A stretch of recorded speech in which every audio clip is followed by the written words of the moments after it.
Good morning to all. Good morning, ma'am. Good morning, ma'am. Good morning, ma'am. Okay, അപ്പൊ കഴിഞ്ഞ ക്ലാസ്സിൽ നമ്മൾ എത്ര വരെയാ പഠിച്ചത്? ഏതൊക്കെയാ പഠിച്ചേ?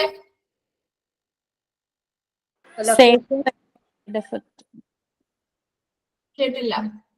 റേഡിയേഷൻ എഫക്ട് പഠിച്ചു. റേഡിയേഷൻ എഫക്ട് വരെ പഠിച്ചു അല്ലെ? ഓക്കെ, അപ്പോ നമ്മള് റേഡിയേഷൻ ഏരിയാസ് പഠിച്ചു അല്ലെ? റേഡിയോളജിക്കൽ വർക്കിന്റെ ബേസിസിൽ 3 ഡിഫറെന്റ് ഏരിയാസ് പഠിച്ചു. ഏതൊക്കെയായിരുന്നു ആ ഏരിയാസ്? 3 ഡിഫറെന്റ് ഏരിയാസ് പഠിച്ചില്ലേ? Diagnostic radiology, interventional radiation oncology. Okay, very good. ഇത് 3 നമ്മൾ പഠിച്ചു അല്ലെ? ദെൻ ലൊക്കേഷൻ പഠിച്ചു അല്ലെ? Then physical facilities and space necessities എന്തൊക്കെ വേണം എന്നുള്ളതും നമ്മൾ പഠിച്ചു അല്ലെ? ദെൻ റേഡിയേഷൻ റിസ്കുകൾ പഠിച്ചു അല്ലെ? റിസ്ക് അതുമായി ബന്ധപ്പെട്ടുണ്ടാകുന്ന അപകട സാധ്യതകൾ പഠിച്ചു. സിവിയർ എഫക്റ്റും പഠിച്ചു, ക്രോണിക് എഫക്റ്റും പഠിച്ചു അല്ലെ? അതിൽ ക്രോണിക് എഫക്റ്റില് വരുന്നത് ഏതൊക്കെയാ വരുന്നത്? ക്രോണിക് എഫക്റ്റില് സ്കിന്നുമായി ബന്ധപ്പെട്ട് ഏതൊക്കെയാ വരുന്നത്? Hair loss, brittleness. Hair loss, brittleness. Okay, then ഐയുമായി ബന്ധപ്പെട്ടോ? ബ്ലഡിൽ അനീമിയ, ലുക്കേമിയ. ബ്ലഡില് അനീമിയ, ലുക്കീമിയ. ഐയുമായി ബന്ധപ്പെട്ട്, കണ്ണുമായി ബന്ധപ്പെട്ട് ഏതാ പഠിച്ചത്? കാറ്ററാക്ട്. Yes, very good. ഇനി മറ്റ് ഏതൊക്കെ പോസിബിലിറ്റീസ് ഉണ്ട്? മറ്റ് പ്രോബ്ലംസ് ഉണ്ടാവാനായിട്ടുള്ളത് ഏതൊക്കെയാണ്? Cancer. Okay, very good. Severe effects നമ്മൾ പഠിച്ചില്ലേ? സിവിയർ എഫക്ട്സില് ഗ്യാസ്ട്രിക് അല്ലെങ്കിൽ വയറുമായി സംബന്ധമായിട്ട് ഏതൊക്കെ രോഗങ്ങളാണ്, എന്തൊക്കെ കണ്ടീഷൻസ് ആ വരുന്നത്? Nausea, vomiting, ഓക്കെ, അപ്പോ ഇത്രയും നമുക്ക് ക്ലിയർ ആയി അല്ലെ? ഇനി അടുത്തത് പഠിക്കാൻ പോകുന്നതാണ് റെഗുലേറ്ററി ബോഡി. തുടങ്ങിയാണ് നമ്മൾ ഈ ക്ലാസ്സിൽ പഠിക്കാൻ പോകുന്നത്. ഓക്കെ, അപ്പൊ ഞാൻ ഓൺ മ്യൂട്ട് കൊടുക്കുകയാണ്. റിപ്പീറ്റ് ചെയ്തിട്ടുണ്ടെങ്കിൽ നിങ്ങളൊന്ന് ജസ്റ്റ് മെസ്സേജ് ചെയ്തിട്ടേക്കാം കേട്ടോ.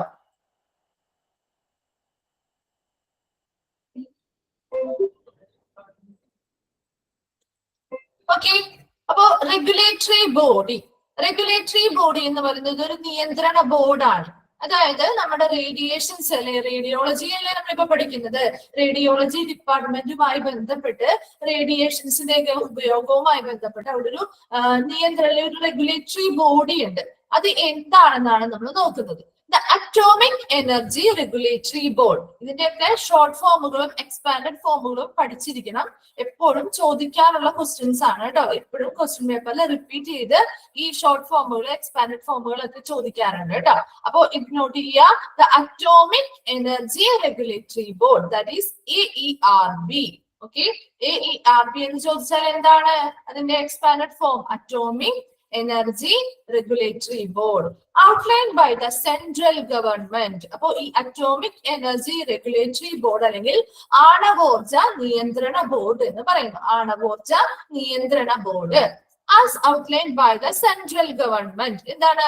കേന്ദ്ര സർക്കാരിന്റെ അല്ലെ, അല്ലെങ്കിൽ സെൻട്രൽ ഗവൺമെന്റിന്റെ കീഴിൽ വരുന്ന ഒരു സ്ഥാപനമാണ് അറ്റോമിക് എനർജി റെഗുലേറ്ററി ബോർഡ് അല്ലെങ്കിൽ ആണവോർജ നിയന്ത്രണ ബോർഡ് എന്ന് പറയുന്നത്. Okay, is the proficient authority as the regulatory board for granting, renewal, withdrawal and revocation concerns for nuclear and radiation facilities. Okay, അപ്പോ ഈ അറ്റോമിക് എനർജി റെഗുലേറ്ററി ബോർഡ് അല്ലെങ്കിൽ ആണവോർജ നിയന്ത്രണ board എന്ന് പറയുന്ന ഒരു പ്രൊഫഷണൽ അതോറിറ്റി ആണ്. ഇതൊരു വിദഗ്ധ അതോറിറ്റി അല്ലെങ്കിൽ വിദഗ്ധ അധികാരിയാണ്. എന്തിനു വേണ്ടിയിട്ടാണെന്ന് നോക്കിയേ? Nuclear and radiation facilities. എന്താണ് ന്യൂക്ലിയർ ആൻഡ് റേഡിയേഷൻ ഫെസിലിറ്റീസ് എന്ന് പറയുന്ന? ആണവ റേഡിയേഷൻ സൗകര്യങ്ങൾ അല്ലെ? ആണവ റേഡിയേഷൻ സൗകര്യങ്ങൾക്ക് വേണ്ടിയിട്ടുള്ള എന്താണ്? അനുമതി. അതാണ് ഗ്രാന്റിംഗ് എന്ന് പറയുന്നത്. അനുമതി നൽകൽ. ഓക്കെ, ഗ്രാന്റിംഗ് എന്ന് പറഞ്ഞാൽ അനുമതി നൽകൽ. റിന്യൂവൽ എന്ന് പറഞ്ഞാൽ എന്താ? പുതുക്കൽ. റിന്യൂവൽ എന്ന് പറഞ്ഞാൽ പുതുക്കൽ. വിഡ്രോവൽ എന്ന് പറഞ്ഞാൽ എന്താ? പിൻവലിക്കൽ. ആൻഡ് റിവോക്കേഷൻ കൺസേൺസ് എന്താണ്? അസാധുവാക്കൽ. ഓക്കെ, അപ്പൊ ഇത്രയും കാര്യങ്ങൾ എന്തുമായി ബന്ധപ്പെട്ടിട്ടാ? ന്യൂക്ലിയർ ആൻഡ് റേഡിയേഷൻ ഫെസിലിറ്റീസ്, ആണവ റേഡിയേഷൻ സൗകര്യങ്ങളുമായി ബന്ധപ്പെട്ട് ഗ്രാന്റിംഗ് അനുമതി നൽകല്, അതുപോലെ തന്നെ എന്താ റിന്യൂവല് അനുമതി നൽകിയത്, പുതുക്കല്, ദെൻ വിഡ്രോവല് പിൻവലിക്കല്, ആൻഡ് അസാധുവാക്കൽ. ഇങ്ങനെയുള്ള ഇത്രയും പ്രോസസ്സുകൾ ചെയ്യാനായിട്ട് അധികാരമുള്ള ഒരു അതോറിറ്റിയാണ് അറ്റോമിക് എനർജി റെഗുലേറ്ററി ബോർഡ് എന്ന് പറയുന്നത്. ഓക്കെ, അപ്പോ ഈ അറ്റോമിക് എനർജി റെഗുലേറ്ററി ബോർഡ് എന്ന് പറയുന്നത് അല്ലെങ്കിൽ AERB എന്ന് നമുക്ക് പറയാം അല്ലെ.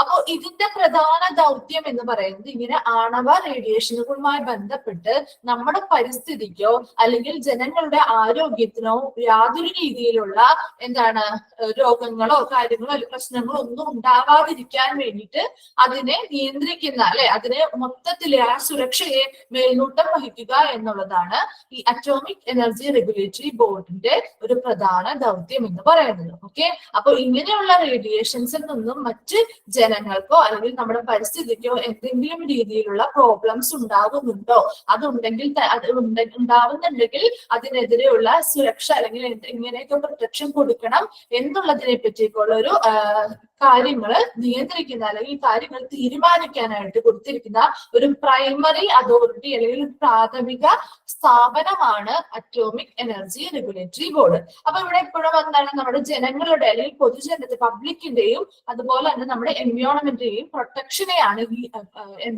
ഈ റെഗുലേറ്ററി ബോർഡ് പ്രധാനമായിട്ട് മുന്നിൽ കാണുന്നത്.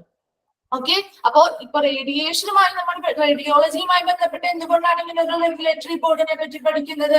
വേറെ ഒന്നും കൊണ്ട് തന്നെയല്ല, കാരണം ഈ റേഡിയോളജി എന്ന് പറയുന്ന ഡിപ്പാർട്ട്മെന്റില് ഇങ്ങനെ റേഡിയേഷൻസ് ഉപയോഗിച്ചിട്ടുള്ള മെഷീനുകളാണ് നമ്മൾ പ്രവർത്തിക്കുന്നത് അല്ലെ. ഇവിടെ റേഡിയേഷൻ ബേസ്ഡ് ആയിട്ടുള്ള ട്രീറ്റ്മെന്റുകൾ അല്ലെങ്കിൽ തെറാപ്പീസ് കാര്യങ്ങളാണ് നമ്മൾ ചെയ്യുന്നത്. അപ്പൊ അങ്ങനെ ചെയ്യുമ്പോൾ അതെങ്ങനെയാണുള്ളതായിരിക്കണം? ഈ വരുന്ന പേഷ്യൻസിനും അതുപോലെയുള്ള പരിസ്ഥിതിക്കും ഹാനികരമാവാത്ത രീതിയിൽ ഒരു എല്ലാ ഇതിനും ഒരു ലിമിറ്റേഷൻസ് അല്ലെ, ഒരു ലിമിറ്റേഷൻസ് ഉണ്ട് ആ റേഡിയേഷൻ ഉപയോഗിക്കുന്ന ഓരോ മെഷീനിലും ഉണ്ട്. അപ്പൊ അതൊക്കെ എന്ത് ചെയ്യുക, ഓരോ ഹോസ്പിറ്റലുകൾക്കും ഏതൊക്കെ മെഷീൻസ് അല്ലെങ്കിൽ ഏതൊക്കെ ഫെസിലിറ്റീസ് ഈ ആണവ റേഡിയേഷനുകളുമായി ബന്ധപ്പെട്ട് ഏതൊക്കെ ഫെസിലിറ്റീസ് കൊണ്ടുവരാം, ഏതൊക്കെ മെഷീൻസ് നമുക്ക് പുതിയതായിട്ട് ഇൻസ്റ്റാൾ ചെയ്യാം എന്നുള്ളതിനെ പറ്റിയൊക്കെ ആരിൽ നിന്ന് പെർമിഷൻ എടുത്തിരിക്കണം? ഈ അറ്റോമിക് എനർജി റെഗുലേറ്ററി ബോർഡിൽ നിന്നും പെർമിഷൻ എടുത്തതിന് ശേഷം മാത്രമേ അങ്ങനെയുള്ള കാര്യങ്ങൾ ഏതൊരു ഹോസ്പിറ്റലിലും ചെയ്യാൻ പാടുള്ളൂ. ഓക്കെ, അപ്പൊ റെഗുലേറ്ററി ബോഡി എന്ന് പറഞ്ഞത് ഇതിവിടെ നമ്മുടെ റേഡിയോളജി ഡിപ്പാർട്ട്മെന്റുമായി ബന്ധപ്പെട്ട റെഗുലേറ്ററി ബോഡി ഏതാണ്? അറ്റോമിക് എനർജി റെഗുലേറ്ററി ബോഡി അല്ലെങ്കിൽ AERB എന്ന് പറയുന്നു. ഓക്കെ, അപ്പൊ അത് സെൻട്രൽ ഗവൺമെന്റിന്റെ കീഴിൽ വരുന്ന ഒരു സ്ഥാപനമാണ്. ഇതിന്റെ പ്രധാനമായിട്ടും ഇത് എന്തിനു വേണ്ടിയിട്ടാണ്? ന്യൂക്ലിയർ ആൻഡ് റേഡിയേഷൻ ഫെസിലിറ്റീസ് അല്ലെ, ആണവ റേഡിയേഷൻ സൗകര്യങ്ങൾ വേണമെങ്കിൽ നമ്മൾ ഇവരുടെ നിന്ന് എന്തൊക്കെ മേടിക്കണം? അനുമതി മേടിക്കാൻ ഇവിടുന്ന് അനുമതി മേടിക്കാൻ പറ്റും. അതുപോലെ ഇവർ അനുമതി കൊടുത്തതിനെ നമുക്ക് എന്ത് ചെയ്യാൻ പറ്റും? റിന്യൂ ചെയ്ത് കൊടുക്കാൻ, അതായത് പുതുക്കി കൊടുക്കാനായിട്ട് ഈ അതോറിറ്റിക്ക് സാധിക്കും. വിഡ്രോ ചെയ്യാൻ അല്ലെങ്കിൽ പിൻവലിക്കാൻ, കൊടുത്തിരിക്കുന്ന അനുമതി പിൻവലിക്കാനോ അസാധുവാക്കാനോ ഒക്കെ ഈ സാധിക്കുന്ന ഏറ്റവും വലിയ ഒരു പ്രാഥമിക സ്ഥാപനം എന്ന് പറയുന്നത് ഏതാണ്? അറ്റോമിക് എനർജി റെഗുലേറ്ററി ബോർഡാണ്. അപ്പൊ ഇവിടെ നമുക്ക് ഇതിന്റെ ഒരു ഇമ്പോർട്ടൻസ് എന്ന് പറഞ്ഞാൽ എന്താണ്? ഇങ്ങനെയുള്ള റേഡിയേഷൻസ് ഒക്കെയാണ് നമ്മുടെ റേഡിയോളജി ഡിപ്പാർട്ട്മെന്റിലും അങ്ങനെയുള്ള ഫെസിലിറ്റീസ് ആണ് ഉപയോഗിക്കുന്നത് അല്ലെ, റേഡിയേഷൻ ഉപയോഗിച്ചിട്ടുള്ള ഫെസിലിറ്റീസ് ആണ്. അപ്പോൾ ഇങ്ങനെയുള്ള റേഡിയേഷൻസും മെഷീൻസും ഒക്കെ നമ്മുടെ ഹോസ്പിറ്റലിൽ ഇൻസ്റ്റാൾ ചെയ്യുമ്പോൾ ആദ്യം ആരിൽ നിന്ന് അനുവാദം മേടിച്ചിരിക്കണം? ഈ അറ്റോമിക് എനർജി റെഗുലേറ്ററി ബോർഡിൽ നിന്ന് അനുവാദം മേടിച്ചിരിക്കണം. ഇതാണ് ഏറ്റവും ഹെഡ് ആയിട്ട് വരുന്ന ഒരു നിയന്ത്രണ ബോർഡ് എന്ന് പറയുന്നത്. ക്ലിയർ? അടുത്തത് ഏതാ? ഇതിൽ നിന്ന് നിങ്ങളുടെ അടുത്ത് എങ്ങനെയാ ചോദിക്കാം? ഒന്നില്ലെങ്കിൽ അതിന്റെ എക്സ്പാൻഡഡ് ഫോം ചോദിക്കാം. AERB എന്ന് പറയുന്നതിന്റെ എക്സ്പാൻഡഡ് ഫോം ഏതാണെന്ന് ചോദിക്കാം. അല്ലെങ്കിൽ ഇങ്ങനെയുള്ള ന്യൂക്ലിയർ ആൻഡ് റേഡിയേഷൻ ഫെസിലിറ്റീസിന് വേണ്ടിയിട്ടുള്ള ഗ്രാന്റിങ് അല്ലെങ്കിൽ അനുമതികൾ നൽകുന്ന, അല്ലെങ്കിൽ റിന്യൂവൽ പുതുക്കലുകൾ നൽകുന്ന, അല്ലെങ്കിൽ പിൻവലിക്കുന്ന, അല്ലെങ്കിൽ അസാധുവാക്കാനായിട്ട് ഇങ്ങനെയുള്ള പ്രോസസ്സുകൾ നടത്താനായിട്ട് ഏറ്റവും ഫസ്റ്റ് ആയിട്ട് നമ്മൾ റെഗുലേറ്റ് ചെയ്യുന്ന ഒരു ബോഡി അല്ലെങ്കിൽ റെഗുലേറ്ററി ബോർഡ് ഏതാണ്, അല്ലെങ്കിൽ നിയന്ത്രണ ബോർഡ് ഏതാണെന്ന് ചോദിക്കാം. അപ്പൊ ഏതാ വരിക? അറ്റോമിക് എനർജി റെഗുലേറ്ററി ബോർഡാണ്, AERB ആണ്. ഓക്കെ, അത്രയും അങ്ങനെയുള്ള 2 ക്വസ്റ്റ്യൻസ് ആണ് ഇമ്പോർട്ടന്റ് ആയിട്ട് ഈ ഭാഗത്തുനിന്ന് വരുന്നത് കേട്ടോ. Diagnostic area. അടുത്തത് എന്താ? Diagnostic area. ഡയഗ്നോസ്റ്റിക് ഏരിയ എന്ന് പറഞ്ഞാൽ എന്താണ്? ഡയഗ്നോസ്റ്റിക് ഏരിയ നിർണയം നടത്തുന്ന ആ ഒരു ഭാഗം അല്ലെ, രോഗനിർണയം നടത്തുന്ന ആ ഒരു ഏരിയ. അവിടെ എന്തൊക്കെയാണ് നോക്കിയേ? First point, radiology rooms R secluded that pupil cannot come 1 meter of its outside wall. അതായത് റേഡിയോളജി റൂംസ് സെക്ലൂഡഡ് എന്ന് പറയുന്ന മീനിങ് ഒറ്റപ്പെട്ടിരിക്കുന്ന എന്നാണ്, ഒറ്റപ്പെട്ടിരിക്കുക. ഓക്കെ, സെക്ലൂഡഡ് എന്ന് പറയുന്ന മീനിങ്, വേർഡ്സിന് മീനിങ് അറിയില്ലെങ്കിൽ എഴുതി വെക്കണം കേട്ടോ. സെക്ലൂഡഡ് എന്ന് പറഞ്ഞാൽ എന്താ, ഒറ്റപ്പെട്ടിരിക്കുക എന്നുള്ള മീനിങ് ആണ് വരുന്നത്. അപ്പൊ ഇവിടെ റേഡിയോളജി റൂംസിന്റെ കാര്യമാണ് പറഞ്ഞിരിക്കുന്നത് അല്ലെ. അപ്പൊ റേഡിയോളജി റൂംസ് എന്ന് പറയുന്നത് എപ്പോഴും പുറം ഭിത്തി, അതാണ് ഔട്ട്സൈഡ് വാൾ എന്ന് പറയുന്നത് അല്ലെ. പുറം ഭിത്തിയിൽ നിന്നും 1 മീറ്റർ മാറി, ഉള്ളിലേക്ക് മാറി ഒറ്റപ്പെട്ടായിരിക്കണം ഈ റേഡിയോളജി റൂമുകളുടെ സ്ഥാനം വരേണ്ടത്. ഓക്കെ, അപ്പൊ അത് ഡയഗ്നോസ്റ്റിക് ഏരിയ എന്ന് പറയുന്നത് എന്താണ്, നമ്മൾ രോഗനിർണയം നടത്താനായിട്ട് നമ്മൾ റേഡിയോളജി റൂമുകളിൽ പോകുമല്ലോ. അപ്പൊ ആ ഒരു റേഡിയോളജി റൂമുകളുമായി ബന്ധപ്പെട്ട് കുറച്ച് കാര്യങ്ങൾ, ആ റേഡിയോളജി റൂമിന്റെ പൊസിഷൻ എങ്ങനെയായിരിക്കണം, ആ റൂം എങ്ങനെയായിരിക്കണം സെറ്റ് ചെയ്യേണ്ടത് എന്നുള്ള കുറച്ച് കാര്യങ്ങളുണ്ട്. ഓക്കെ, അപ്പൊ അതിനെ ബേസ് ചെയ്താണ് നമ്മൾ ഡയഗ്നോസ്റ്റിക് ഏരിയയിലെ ഓരോ പോയിന്റുകളും പറയുന്നത് കേട്ടോ. അപ്പൊ ഡയഗ്നോസ്റ്റിക് ഏരിയയിൽ ഫസ്റ്റ് പറയുന്നത് എന്താ, റേഡിയോളജി റൂമുകൾ. നമ്മൾ എവിടെയാണോ ആ റേഡിയോളജി, ഇപ്പൊ എക്സ്റേ ആയിക്കോട്ടെ, സ്കാനിങ് ആയിക്കോട്ടെ, എന്തും ആയിക്കോട്ടെ, അങ്ങനെയുള്ള റേഡിയോളജി റൂമുകൾ, അത് ചെയ്യുന്ന ആ ഒരു റൂം ഉണ്ടാവുമല്ലോ സ്പെസിഫിക് ആയിട്ടുള്ള, ആ ഒരു റൂം എങ്ങനെയായിരിക്കണം, പുറം ഭിത്തി, അതായത് ഔട്ട്സൈഡ് വാളിൽ നിന്നും 1 മീറ്റർ ഉള്ളിലേക്ക് മാറി, അറ്റ്ലീസ്റ്റ് 1 മീറ്റർ എങ്കിലും ഉള്ളിലേക്ക് മാറി ആളുകൾ കടന്നു പോവാൻ, അതായത് പെട്ടെന്ന് എത്തിച്ചെല്ലാൻ, ആളുകൾക്ക് പെട്ടെന്ന് എത്തിച്ചെല്ലാൻ പറ്റാത്ത ഒരു ഏരിയയിലായിട്ട് ഒറ്റപ്പെട്ടായിരിക്കണം ഇങ്ങനെയുള്ള റേഡിയോളജിക്കൽ റൂമുകൾ നിൽക്കേണ്ടത്, അതിന്റെ സ്ഥാനം എന്ന് പറയുന്നത്. അതിനിപ്പോ ഒരു എക്സാമ്പിൾ നമുക്ക് നോക്കാം. ഇപ്പൊ ഓപ്പറേഷൻ തിയേറ്ററുകൾ എടുത്തു നോക്കുമോ, നമ്മൾ ചിലവർക്ക് ഓപ്പറേഷൻ തിയേറ്റേഴ്സിൽ കയറിയിട്ടുണ്ടാവും. അപ്പൊ അങ്ങനെ ഉള്ള ഓപ്പറേഷൻ തിയേറ്ററിൽ നമ്മൾ എങ്ങനെയാണ്, വലിയൊരു എന്താണ് വാതിലൊക്കെ ഉണ്ടാവും, അതിൽ ഓപ്പറേഷൻ തിയേറ്റർ എന്നൊക്കെ വലിയ ഹെഡിങ് ഒക്കെ ആയിട്ട് എഴുതിയിട്ടുണ്ടാവും അല്ലെ. അപ്പൊ നമ്മൾ അതിനുള്ളിലോട്ട്, ആ ഡോർ തുറന്ന ഉള്ളിലോട്ട് കിടക്കുന്നത് നേരെ ഓപ്പറേഷൻ തിയേറ്ററിലോട്ടാണോ കയറുന്നത്? അല്ല, കുറച്ച് റൂമുകൾ ഉണ്ടാവും അല്ലെ.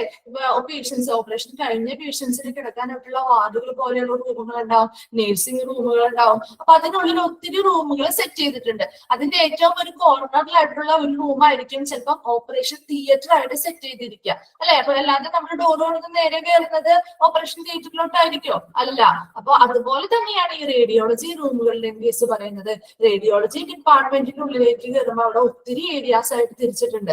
അതിൽ ഈ റേഡിയോളജി ചെയ്യുന്ന ആ ഒരു റൂം എന്ന് പറയുന്നത് എപ്പോഴും ഈ പുറം ഭിത്തി, അതാണ് ഈ പുറം ഭിത്തി എന്ന് ഉദ്ദേശിക്കുന്നത് കേട്ടോ. അപ്പൊ ആ ഡോർ തുറക്കുന്ന ആ ഒരു മെയിൻ എൻട്രൻസിൽ നിന്നും 1 മീറ്റർ ഉള്ളിലേക്ക് മാറി എല്ലാവർക്കും ഈ റേഡിയോളജി റൂമിലേക്ക് പ്രവേശനം കൊടുക്കാൻ പാടില്ല നമ്മൾ ഓൾറെഡി പറഞ്ഞു കഴിഞ്ഞു അല്ലെ, നേരത്തെ ക്ലാസ്സുകളിൽ നമ്മൾ പറഞ്ഞിട്ടുണ്ട്. അപ്പൊ ഒത്തിരി പേർക്ക് അങ്ങോട്ടുള്ള എൻട്രൻസ് പാടില്ല. ആർക്കാണോ ആ ഒരു എന്താണ് ആ ഒരു ട്രീറ്റ്മെന്റ് അല്ലെങ്കിൽ ആ ഒരു ഡയഗ്നോസ് വേണ്ടത്, ഏത് പേഷ്യന്റിനെയാണോ അത് ചെയ്യേണ്ടത്, ആ ഒരു പേഷ്യന്റിനെ മാത്രം കടത്തിവിടുന്ന രീതിയിൽ, അല്ലാതെ മറ്റുള്ളവർക്കൊക്കെ കാണാൻ പറ്റുന്ന രീതിയിലുള്ള ഒരു റൂം ആയിരിക്കരുത്. ഓക്കെ, അങ്ങനെയായിരിക്കണം റേഡിയോളജി റൂമുകൾ സെറ്റ് ചെയ്യേണ്ടത്. അതിന്റെ രണ്ടാമത്തെ പോയിന്റ് എന്താ പറഞ്ഞേ, the windows are avoided to lessen the penetration of radiation in the nearby area. Windows എന്ന് പറഞ്ഞാൽ എന്താ, ജനാലകൾ അല്ലെ. ജനാലകള് എങ്ങനെയായിരിക്കണം, അവോയ്ഡ് ചെയ്തിരിക്കണം. ജനാലകൾ എങ്ങനെയായിരിക്കണം, വളരെ കുറവായിരിക്കണം. എന്തുകൊണ്ടാണ്? To lessen the penetration of radiation in the nearby area. അപ്പൊ ഇങ്ങനെയുള്ള റേഡിയേഷൻ റൂമുകള് എപ്പോഴും എന്താണ്, അവിടെ വിൻഡോസ് അല്ലെങ്കിൽ ജനാലകൾ ഈ റൂമുകൾക്ക് സാധാരണയായിട്ട് ഉണ്ടാവാറില്ല. അതെന്തുകൊണ്ടാണ് അങ്ങനെ ഉണ്ടാവാത്തത്? കാരണം അതിന്റെ നിയർ ബൈ ഏരിയാസ്, ഈ റൂമുമായി ബന്ധപ്പെട്ട് ചുറ്റും നിൽക്കുന്ന ആ ഒരു ഏരിയ അല്ലെങ്കിൽ ആ ഒരു പ്രദേശത്തേക്ക് ഈ റേഡിയേഷൻസ് വ്യാപിക്കുന്നത് മൂലം എന്താണ്, അവർക്ക് രോഗങ്ങൾ ഉണ്ടാവാം. അപ്പൊ ഈ റേഡിയേഷനുമായി ബന്ധപ്പെട്ട് എന്തെങ്കിലും പ്രോബ്ലംസ് ഉണ്ടാവാം. അതുകൊണ്ട് തന്നെ ഇങ്ങനെയുള്ള റേഡിയേഷൻസ്, ഈ റൂമിലെ റേഡിയേഷൻ ഉപയോഗിച്ചിട്ടല്ലേ നമ്മൾ ഡയഗ്നോസ് ചെയ്യുന്നത്, രോഗനിർണയം നടത്തുന്നത്. അപ്പൊ ഇങ്ങനെ ഉപയോഗിക്കുന്ന ഈ റേഡിയേഷൻസ് ചുറ്റുമുള്ള ആ റേഡിയേഷൻ റൂമിന് നിയർ ബൈ ഏരിയാസിലോട്ട് പോവാതിരിക്കാൻ വേണ്ടിയിട്ടാണ് ഇങ്ങനെ വിൻഡോസ് വയ്ക്കാത്തത്. ഓക്കെ, അടുത്തത് മൂന്നാമത്തെ പോയിന്റ് എന്താ, the walls and doors to be painted washable paints of good quality. അതായത് ഇത് വാൾസ് എന്ന് പറഞ്ഞാൽ എന്താ, മതിൽ അല്ലെങ്കിൽ ഭിത്തി എന്നൊക്കെ പറയും അല്ലെ. ഡോസ്, വാതിലുകൾ അല്ലെ. ഇങ്ങനെയുള്ള വാൾസ് അല്ലെങ്കിൽ മതിലുകളിലും ഡോറുകളും അല്ലെങ്കിൽ ഭിത്തികളിലും ഡോറുകളും ഒക്കെ ഇങ്ങനെയുള്ള പെയിന്റ് ആയിരിക്കണം അടിച്ചിരിക്കേണ്ടതെന്നാണ് പറയുന്നത്. നല്ല ഗുഡ് ക്വാളിറ്റിയുള്ള, നല്ല ക്വാളിറ്റിയുള്ള വാഷബിൾ ആയിട്ട് അല്ലെ, നമുക്ക് കഴുകാൻ സാധിക്കുന്ന രീതിയിലുള്ള പെയിന്റുകളായിരിക്കണം ഉപയോഗിച്ചായിരിക്കണം പെയിന്റ് ചെയ്തിരിക്കേണ്ടത്. ഓക്കെ, അപ്പൊ നമ്മൾ 3 പോയിന്റ് പറഞ്ഞു. ആദ്യത്തെ പോയിന്റ് എന്താ പറഞ്ഞ, റേഡിയോളജി റൂമുകൾ എങ്ങനെയായിരിക്കണം, പുറം ഭിത്തിയിൽ നിന്നും 1 മീറ്റർ മാറി, അല്ലെ, 1 മീറ്റർ മാറി ആളുകൾക്ക് പെട്ടെന്ന് എത്തിച്ചേരാൻ പറ്റാത്ത രീതിയിലുള്ള ഒരു ഏരിയ നോക്കി എന്ത് ചെയ്യണം, ഈ റേഡിയോളജി റൂമുകൾ ഒറ്റപ്പെട്ടിരിക്കുന്ന രീതിയിലുള്ള ഒരു എന്താണ് ഏരിയയിലായിരിക്കണം സെറ്റ് ചെയ്യേണ്ടത് എന്ന് പറഞ്ഞു. രണ്ടാമത് പറഞ്ഞ എന്താ, the windows are avoided to lessen the penetration of radiation in the എന്താണ് നിയർബൈ ഏരിയ. പെനിട്രേഷൻ എന്ന് പറയുന്ന വേർഡിന്റെ മെയിൻ മീനിങ് എന്ന് പറയുന്നത് നുഴഞ്ഞു കയറുക എന്നൊക്കെയുള്ളതാണ്. അതായത് ഇപ്പൊ ഇവിടെ റേഡിയേഷൻ ആണല്ലോ ഉദ്ദേശിക്കുന്നത്. അപ്പൊ ഈ റേഡിയേഷൻ ഇങ്ങനെയുള്ള വിൻഡോസ് ഉണ്ടാകുമ്പോ എന്താ, ആ വിൻഡോസിനിടയിലൂടെ ഇത് പുറത്തേക്ക് പോവാനായിട്ടുള്ള ഒരു ചാൻസ് ഉണ്ട്, അല്ലെ, ഈ റേഡിയേഷൻസ് പുറത്തേക്ക് പോകാനായിട്ടുള്ള ചാൻസ് ഉണ്ട്. അപ്പൊ അവിടെ നിയർ ബൈ ഏരിയാസ് അല്ലെങ്കിൽ ഈ റേഡിയോളജി റൂമുമായി ബന്ധപ്പെട്ടിരിക്കുന്ന ആ ഒരു ഏരിയയില് ഇതെന്ത് ചെയ്യുന്നു, വ്യാപിക്കുന്നു, ഈ റേഡിയേഷൻസ് വ്യാപിക്കുന്നു. അപ്പൊ ആ വ്യാപനത്തെ കുറയ്ക്കാൻ വേണ്ടിയിട്ട് നമുക്ക് എന്തൊഴിവാക്കാം, ഈ വിൻഡോസ് അല്ലെങ്കിൽ ജനാലകൾ ഒഴിവാക്കുന്നു.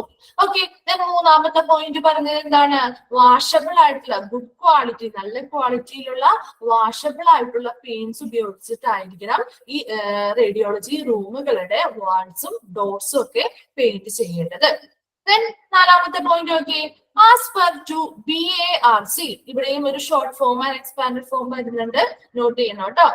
BARC എന്താ, Bhabha atomic research centre in മുംബൈയിലുള്ള ഭാഭ അറ്റോമിക് റിസർച്ച് സെന്റർ ആണ് നമ്മൾ ഷോർട്ട് ചെയ്ത് വിളിക്കുന്നത്, BARC എന്ന് വിളിക്കുന്നു. ഓക്കെ, നോട്ട് ചെയ്യണം, ക്വസ്റ്റ്യൻസ് വരാറുണ്ട് കേട്ടോ. അപ്പൊ BARC അല്ലെങ്കിൽ Bhabha atomic research centre Mumbai, the walls of the radiography rooms should be 9 inches thick concrete walls or 14 inches thick brick എന്നാണ് കേട്ടോ, brick masonry walls ആണ്, അല്ല brick ആണ്. ഓക്കെ, അപ്പൊ as per the Bhabha atomic research centre Mumbai Bhabha atomic research centre, അത് ആണവ ഗവേഷണ കേന്ദ്രമാണ്, അല്ലെ, ആണവ ഗവേഷണ കേന്ദ്രമാണ് ഭാഭ അറ്റോമിക് റിസർച്ച് സെന്റർ എന്ന് പറയുന്നത്. മുംബൈയിലാണ് സ്ഥിതി ചെയ്യുന്നത്. ഇതിന്റെ റേഡിയോളജി വാൾസ് എന്ന് പറയുന്നത്, റേഡിയോളജി ചെയ്യുന്ന ആ ഒരു റൂമിന്റെ വാൾസ് അല്ലെങ്കിൽ ഭിത്തികൾ എന്ന് പറയുന്നത് എങ്ങനെയാണ്, ഒന്നില്ലെങ്കിൽ 9 ഇഞ്ചസ് ഉള്ള തിക്കായിട്ടുള്ള കോൺക്രീറ്റുകൾ കൊണ്ടുണ്ടാക്കിയ ഭിത്തികളാവാം, അല്ലെങ്കിലോ 14 ഇഞ്ചസ് ഉള്ള തിക് ബ്രിക് മേസണറി വാൾസ്, അതായത് കല്ല് കൊണ്ടുണ്ടാക്കിയ ഭിത്തികളും ആവാം. ഓക്കെ, അപ്പൊ അതൊരു കണക്ക് പറയുന്നതാണ് കേട്ടോ. അപ്പൊ ഇങ്ങനെയാണ് ഭാഭ അറ്റോമിക് റിസർച്ച് സെന്ററിന്റെ ഭിത്തികൾ പണിതിരിക്കുന്നത് എന്ന് പറയുന്നത് മാത്രം. അത് മാത്രം നിങ്ങൾ മനസ്സിലാക്കി വെച്ചാൽ മതി കേട്ടോ. അപ്പൊ ഭാഭ അറ്റോമിക് റിസർച്ച് സെന്റർ എന്ന് പറഞ്ഞാൽ ആണവ ഗവേഷണ കേന്ദ്രമാണ്.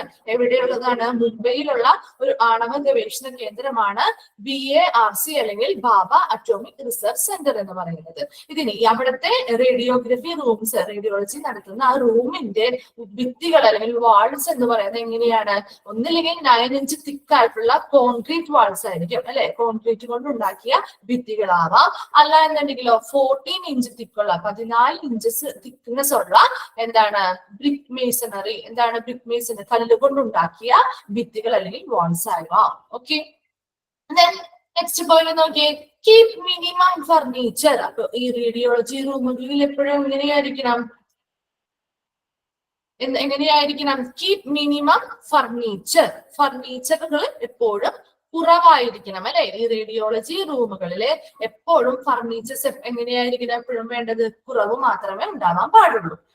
Provide ventilation fume hoods. എന്താണ് വെന്റിലേഷൻ ഫ്യൂം ഹുഡ്സ് എന്ന് പറയുന്നത്, എക്സോസ്റ്റുകള്, ലോക്കൽ എക്സോസ്റ്റ് വെന്റിലേഷൻ ഡിവൈസുകളാണ് വെന്റിലേഷൻ ഫ്യൂം ഹുഡ്സ് എന്ന് പറയുന്നത്, അല്ലെ. വെന്റിലേഷൻസ് വെക്കണം എന്ന് പറയുന്നില്ലേ, അപ്പൊ അതുപോലെ തന്നെ നമ്മുടെ എക്സോസ്റ്റുകളൊക്കെ നമ്മൾ വെക്കില്ലേ, അപ്പൊ അതേ സെയിം പോലെ തന്നെയുള്ള ഇവിടെ വെന്റിലേഷൻ ഫ്യൂം ഹുഡ്സ് അല്ലെങ്കിൽ എക്സോസ്റ്റുകൾ, ലോക്കൽ എക്സോസ്റ്റുകൾ വെച്ചിരിക്കണം. എന്തിനു വേണ്ടിയിട്ടാണ് നമ്മൾ എക്സോസ്റ്റുകൾ വെക്കുന്നത്, ഇപ്പൊ ഈ റേഡിയോളജി റൂമുകളിലാണെങ്കിൽ അപകടകരമായിട്ടുള്ള എന്തെങ്കിലും പുകയോ അല്ലെങ്കിൽ പൊടികളോ അങ്ങനെ എന്തെങ്കിലും പേപ്പേഴ്സോ കാര്യങ്ങളോ ഉണ്ടെങ്കിൽ അതിനെ തടയാനായിട്ട് അല്ലെങ്കിൽ അതിനെ പുറന്തള്ളാൻ വേണ്ടിയിട്ടാണ് നമ്മൾ ഇങ്ങനെയാണ് വെന്റിലേഷൻസ് വെക്കുന്നത്. കാരണം നമ്മളിവിടെ ഓൾറെഡി എന്താണ് വിൻഡോസ് ഒന്നും വയ്ക്കുന്നില്ല, നമ്മൾ പറഞ്ഞില്ലേ, ഈ റൂമുകളിൽ വിൻഡോസ് ഒന്നുമില്ല, വിൻഡോസ് അവോയ്ഡ് ചെയ്താണ് നമ്മൾ ഈ റൂം സെറ്റ് ചെയ്യുന്നത്. അപ്പോ അതിന് വേണ്ടിയിട്ട് എന്ത് ചെയ്യണം, എന്നാൽ വെന്റിലേഷനുകൾ പ്രൊവൈഡ് ചെയ്യുന്നുണ്ട്, എക്സോസ്റ്റുകൾ പോലെയുള്ളവ ഈ റൂമിൽ പ്രൊവൈഡ് ചെയ്യുന്നുണ്ട്. എന്തിനു വേണ്ടിയിട്ടാണ്, ഇങ്ങനെയുള്ള എന്തെങ്കിലും അപകടമായിട്ടുള്ള പൊടികളോ എന്താണ് പുകയോ കാര്യങ്ങളോ ഒക്കെ ഉണ്ടാവുകയാണെങ്കിൽ അതിനെ പുറന്തള്ളാൻ വേണ്ടിയിട്ട് വെന്റിലേഷൻസ് ഉണ്ടായിരിക്കും. Then install X-ray machine in the corner so that there is enough moving space. ഇനി അവിടെ X-ray machines എവിടെയായിരിക്കണം ഇൻസ്റ്റാൾ ചെയ്യേണ്ടത്, എവിടെയായിരിക്കണം സ്ഥാപിക്കേണ്ടത്? ഏതാ? ഒരു കോർണറിലായിരിക്കണം, ഒരു മൂലയിലായിരിക്കണം. ആ റേഡിയോളജി റൂമിന്റെ ഏതെങ്കിലും ഒരു കോർണറിൽ അല്ലെങ്കിൽ ഒരു മൂലയിലായിട്ടായിരിക്കണം ഈ എക്സ്റേ മെഷീൻസ് സ്ഥാപിക്കേണ്ടത്. എന്തിനു വേണ്ടിയിട്ടാ? So that there is enough moving space. എന്തിനു വേണ്ടിയാണ്? അപ്പോ അങ്ങനെ ഒരു മൂലയിൽ അല്ലെങ്കിൽ ഒരു കോർണറിൽ ഇങ്ങനെ ഒരു എക്സ്റേ മെഷീൻ സ്ഥാപിക്കുമ്പോൾ അവിടെ ബാക്കിയുള്ള സ്ഥലം കുറച്ചും കൂടി നമുക്ക് എന്താണ് മൂവ് ചെയ്യാൻ വേണ്ടിയിട്ട് കുറച്ചും കൂടി സ്പേസ് കിട്ടില്ലേ? ചലിക്കാനായിട്ട് അവിടെ ഒരു ഇടം എങ്ങനെയായിരിക്കും? കൂടുതലായിരിക്കും. ഓക്കെ, അപ്പൊ അതിന് വേണ്ടിയിട്ടാണ് മൂവിംഗ് സ്പേസ് അല്ലെങ്കിൽ നമുക്ക് ചലിക്കാനുള്ള സ്ഥലം കൂടുതൽ കിട്ടാൻ വേണ്ടിയിട്ടാണ് ഇങ്ങനെ ഒരു കോർണറിലോട്ട് ഈ എക്സ്റേ മെഷീൻസിനെ സ്ഥാപിക്കുന്നത്. Okay, then അടുത്ത point and the last point, the flooring should be able to support a load of heavy machines, particularly if the lab is built on top floors. അതായത് ഫ്ലോറിങ്ങുകൾ എപ്പോഴും എങ്ങനെയായിരിക്കണം?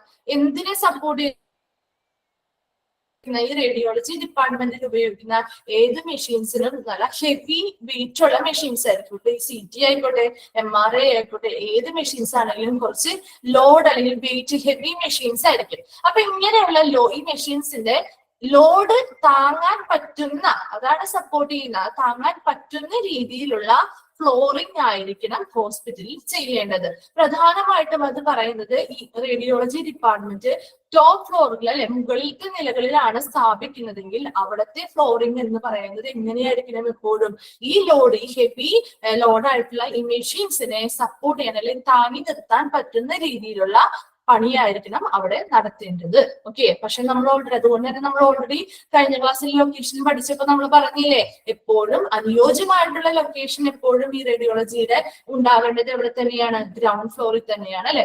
എന്തുകൊണ്ടാണ് നമ്മൾ പറഞ്ഞു? ഇത് തന്നെ നമ്മൾ റീസൺ പറഞ്ഞു അല്ലെ, ഇത്രയും ഹെവി ആയിട്ടുള്ള ഇങ്ങനെയുള്ള മെഷീൻസിനെ നമുക്ക് എന്ത് ചെയ്യാൻ പറ്റില്ല, ലോഡ് താങ്ങാൻ വേണ്ടിയിട്ടും അതുപോലെ തന്നെ ഇതിനെ കയറ്റില്ലേ ഓരോ സ്ഥലത്തേക്കും ക്യാരി ചെയ്ത് കൊണ്ടുപോകാനുള്ള ബുദ്ധിമുട്ടുകൾ, അങ്ങനെ കുറച്ച് കാര്യങ്ങൾ നമ്മൾ പറഞ്ഞു എന്തുകൊണ്ടാണ് ഗ്രൗണ്ട് ഫ്ലോറിൽ വെക്കേണ്ടതെന്നുള്ളത്. അപ്പൊ അങ്ങനെയുള്ള കാര്യങ്ങളൊക്കെ കണക്കിലെടുത്തുകൊണ്ട് എപ്പോഴും അനുയോജ്യമായിട്ടുള്ള ഒരു പ്ലേസ് എന്ന് പറയുന്നത് ഗ്രൗണ്ട് ഫ്ലോർ തന്നെയാണ്. എന്നാൽ ടോപ്പ് ഫ്ലോറുകളിലൊക്കെ ചില ഹോസ്പിറ്റലിൽ സ്പേസിന്റെ പരിമിതികൾ മൂലം ടോപ്പ് ഫ്ലോറിലൊക്കെ വെക്കുന്നുണ്ടെങ്കിൽ അങ്ങനെയുള്ള കേസുകളിൽ എപ്പോഴും അവരിങ്ങനെ ഫ്ലോറിങ്ങുകൾ എങ്ങനെയായിരിക്കണം? അത്രയ്ക്ക് സ്ട്രോങ് ആയിട്ട് ഇങ്ങനെയുള്ള ലോഡഡ് ആയിട്ടുള്ള ഹെവി മെഷീൻസിലെ ലോഡ് താങ്ങാൻ പറ്റുന്ന രീതിയിലുള്ള ഫ്ലോറിങ്ങുകളായിരിക്കണം ടോപ്പ് ഫ്ലോറിലൊക്കെ ആണെങ്കിൽ വയ്ക്കേണ്ടത് അല്ലെങ്കിൽ ചെയ്യേണ്ടത്. ഓക്കെ, അപ്പൊ ഇത്രയും പോയിന്റ്സ് ആണ് ഡയഗ്നോസ്റ്റിക് ഏരിയ, അതായത് നമ്മുടെ രോഗനിർണയം നടത്തുന്ന ആ ഒരു ഏരിയയുമായി ബന്ധപ്പെട്ടതാണ് റേഡിയോളജിക്കൽ റൂം അല്ലെ. റേഡിയോളജി റൂമുമായി ബന്ധപ്പെട്ട് കുറച്ച് കാര്യങ്ങളാണ് നമ്മൾ പറഞ്ഞത്. റേഡിയോളജി റൂമുകൾ എങ്ങനെയായിരിക്കണം എന്നാണ് പറയുന്നത്? പുറത്തെ ഭിത്തിയിൽ നിന്നും 1 മീറ്റർ അകലെ അല്ലെ, 1 മീറ്റർ അകലെയായിട്ട് ഒറ്റപ്പെട്ട രീതിയിലായിരിക്കണം റേഡിയോളജി റൂമുകൾ സെറ്റ് ചെയ്യേണ്ടത്. രണ്ടാമത് പറഞ്ഞില്ല, വിൻഡോസ് അവോയ്ഡ് ചെയ്യണം. എന്തുകൊണ്ടാണ്? Lessen the penetration of radiation in the nearby area അല്ലെ, നുഴഞ്ഞു കയറുക അല്ലെങ്കിൽ എന്താണ് പറയാ, പെനിട്രേറ്റ് ചെയ്ത് പോവുക ഈ നിയർ ബൈ ഏരിയാസിലോട്ട് അല്ലെ, നിയർ ബൈ ഏരിയാസിലോട്ട് ഇങ്ങനെയുള്ള റേഡിയേഷൻസ് കടന്നു പോവാതിരിക്കാൻ വേണ്ടിയിട്ടാണ് നമ്മൾ ഇങ്ങനെ വിൻഡോസ് എന്ത് ചെയ്യുന്നത്, ഒഴിവാക്കുന്നത്. ദെൻ ഓൾ വാൾസും അല്ലെ, അതിന്റെ എല്ലാ വാൾസും റേഡിയോളജി റൂമുകളിലുള്ള എല്ലാ ഭിത്തികളും എല്ലാ ഡോറുകളും ഗുഡ് ക്വാളിറ്റിയുള്ള പെയിന്റുകൾ ഉപയോഗിച്ച് പെയിന്റ് ചെയ്തവയായിരിക്കണം. വാഷബിൾ ആയിട്ടുള്ള പെയിന്റുകൾ ഉപയോഗിച്ചിട്ട് പെയിന്റ് ചെയ്തവയായിരിക്കണം. ദെൻ ബാബ അറ്റോമിക് റിസർച്ച് സെന്റർ എന്ന ആണവ ഗവേഷണ കേന്ദ്രമാണ് മുംബൈയിലെ. അവിടുത്തെ റേഡിയോളജി റൂമുകളുടെ വാൾസ് എന്ന് പറയുന്നത് എങ്ങനെയായിരിക്കും? ഒന്നില്ലെങ്കിൽ 9 ഇഞ്ച് തിക്നെസ് ഉള്ള കോൺക്രീറ്റ് വാളുകളാവാം, അല്ലെങ്കിൽ 14 ഇഞ്ച് തിക്നെസ് ഉള്ള കല്ലുകൾ കൊണ്ട് നിർമ്മിച്ച വാളുകളാവാം. ഓക്കെ, ദെൻ എന്താണ്? മിനിമം ഫർണിച്ചേഴ്സ് മാത്രമേ ഈ റേഡിയോളജി റൂമുകളിൽ പാടുള്ളൂ. ദെൻ പ്രൊവൈഡ്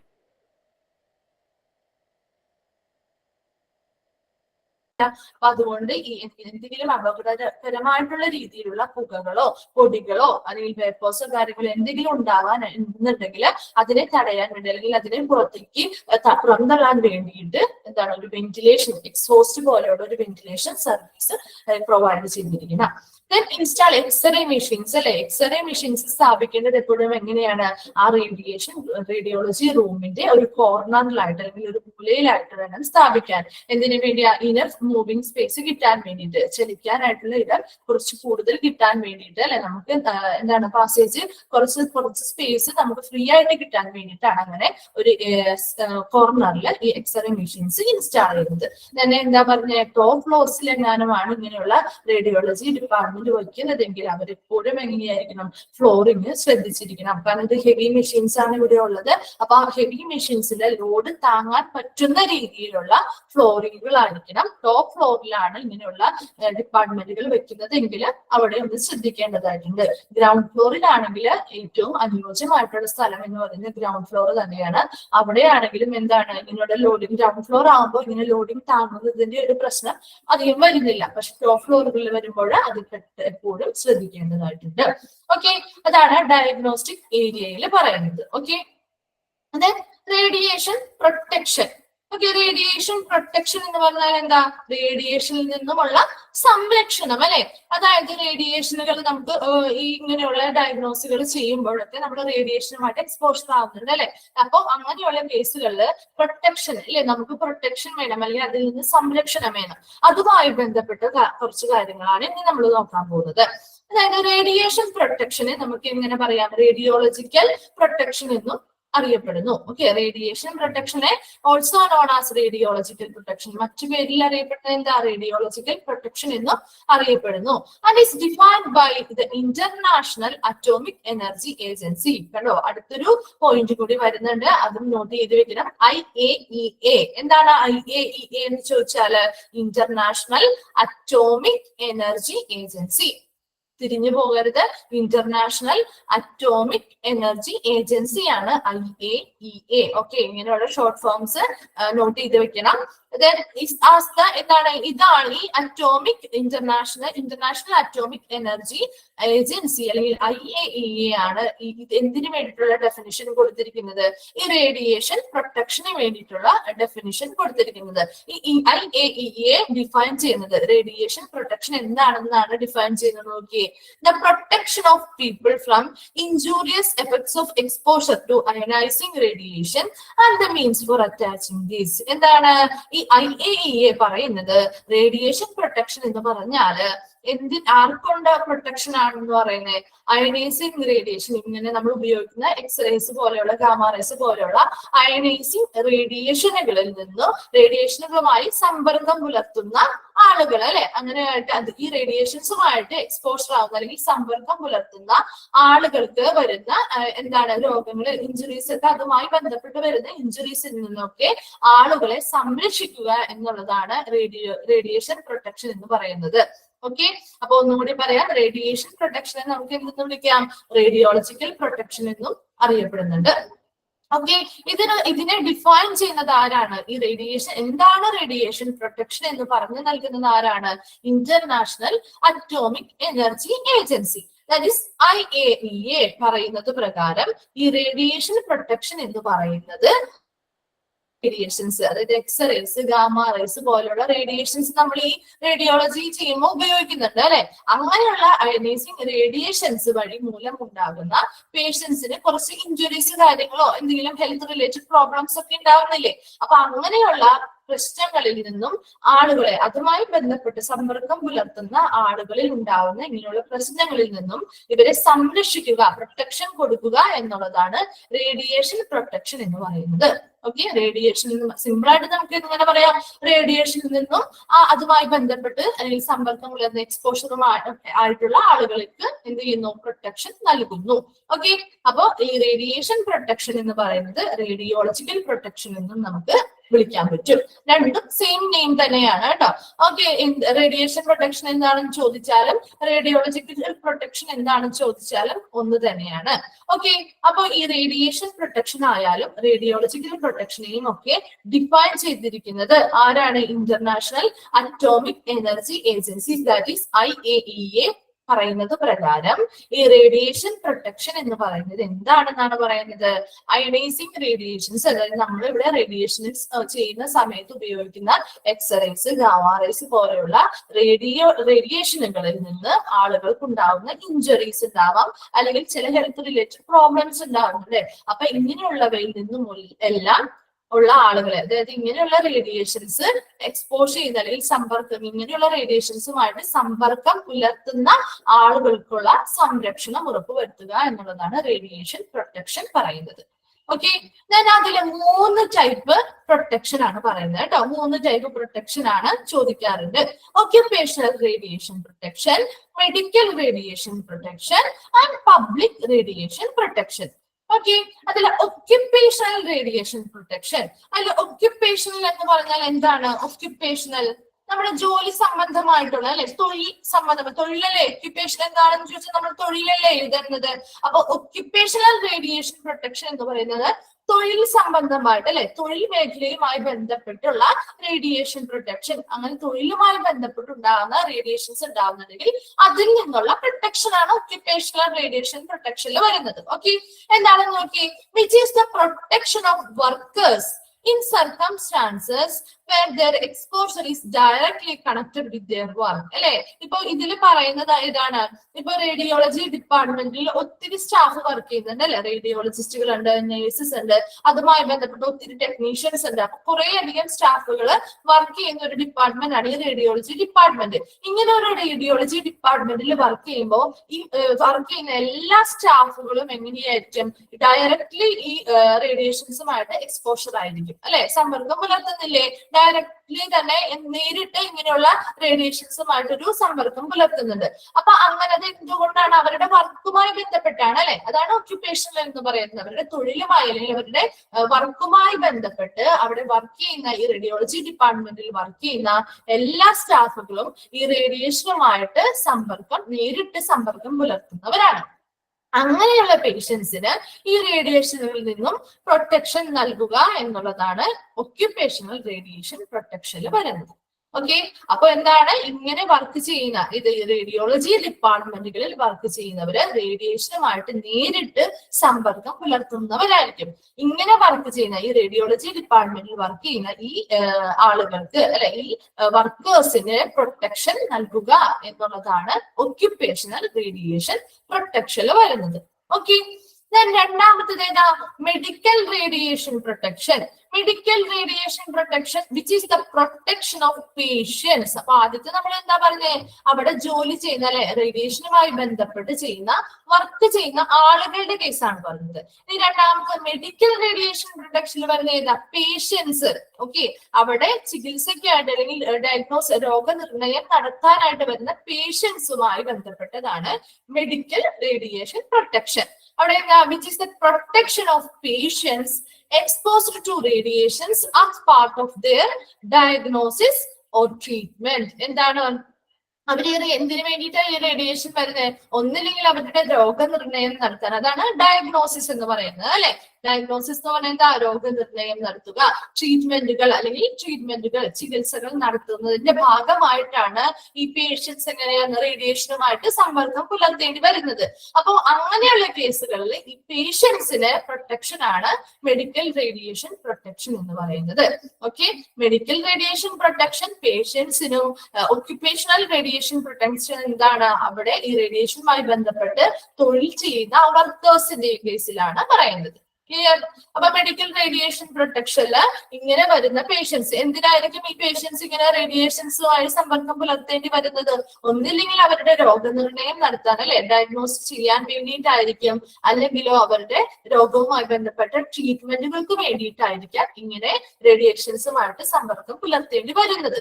അപ്പോൾ ആ കേസുകളിൽ അങ്ങനെയുള്ള പേഷ്യൻസിന് ഈ റേഡിയേഷൻസിൽ നിന്നുമുള്ള പ്രൊട്ടക്ഷൻ നൽകുക എന്നുള്ളതാണ് മെഡിക്കൽ റേഡിയേഷൻ പ്രൊട്ടക്ഷൻ.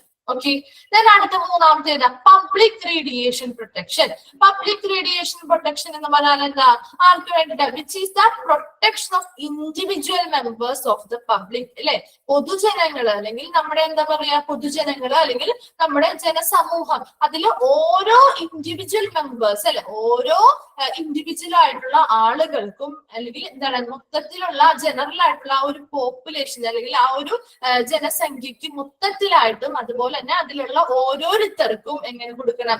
റേഡിയേഷൻ പ്രൊട്ടക്ഷനുകൾ നൽകുക എന്നുള്ള രീതിയിലാണ് പബ്ലിക് റേഡിയേഷൻ പ്രൊട്ടക്ഷൻ വരുന്നത്. ഓക്കെ, അപ്പൊ മൂന്നെണ്ണം തമ്മിലുള്ള വ്യത്യാസം എന്താണ്? വ്യത്യാസം എന്താ? ഒക്യുപ്പേഷണൽ ആണെങ്കിൽ ആരുമായി ബന്ധപ്പെട്ടതാണ്?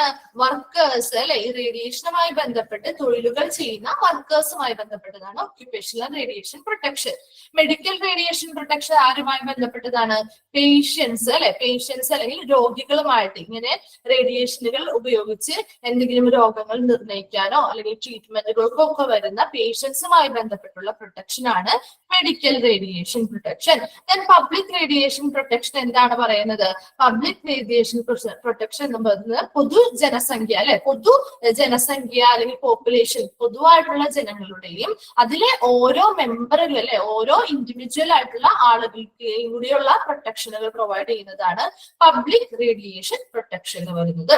ഓക്കെ, അപ്പോ എന്തായിരുന്നു റേഡിയേഷൻ പ്രൊട്ടക്ഷൻ എന്ന് പറയുന്നത്? റേഡിയേഷൻ പ്രൊട്ടക്ഷൻ അല്ലെങ്കിൽ എന്ന് പറയുന്നത് ഡിഫൈൻ ചെയ്തിരിക്കുന്നത് ആരാണ്? International atomic energy agency, that is IAEA ആണ്. അതിൽ അവർ പറയുന്നത് എന്താണ്? അയനൈസിങ് റേഡിയേഷൻസ്, അതായത് നമ്മുടെ എക്സ്റേസ്, ഗാമ റേസ് പോലെയുള്ള റേഡിയേഷന് വേണ്ടിയിട്ട് ഉപയോഗിക്കുന്ന ഇങ്ങനെയുള്ള റേഡിയോളജിക്കൽ ടെക്നിക്സ് ഉപയോഗിക്കാൻ വേണ്ടിയിട്ട് ഉപയോഗിക്കുന്ന റേഡിയേഷൻസ്, അതുമായി എക്സ്പോസർ ആവുന്ന അല്ലെങ്കിൽ അതുമായി സമ്പർക്കത്തിൽ വരുന്ന ആളുകൾ, അവർക്ക് എന്ത് ചില ഇഞ്ചുറീസോ അല്ലെങ്കിൽ ചില ഹെൽത്ത് റിലേറ്റഡ് പ്രോബ്ലംസോ ഒക്കെ ഇങ്ങനെ റേഡിയേഷൻസ് മൂലം ഉണ്ടാവുന്നുണ്ട്.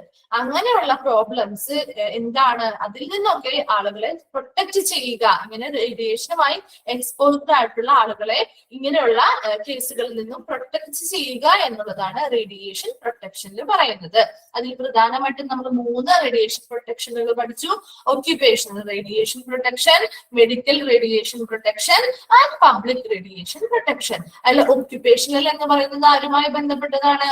ഈ വർക്ക് റേഡിയോളജി ഡിപ്പാർട്ട്മെന്റുകളിൽ വർക്ക് ചെയ്യുന്ന അല്ലെ, റേഡിയേഷനുമായി ബന്ധപ്പെട്ട് തൊഴിലുകൾ ചെയ്യുന്ന വർക്കേഴ്സുമായി ബന്ധപ്പെട്ടതാണ് occupational radiation protection. Medical radiation protection ആരുമായി ബന്ധപ്പെട്ടതാ?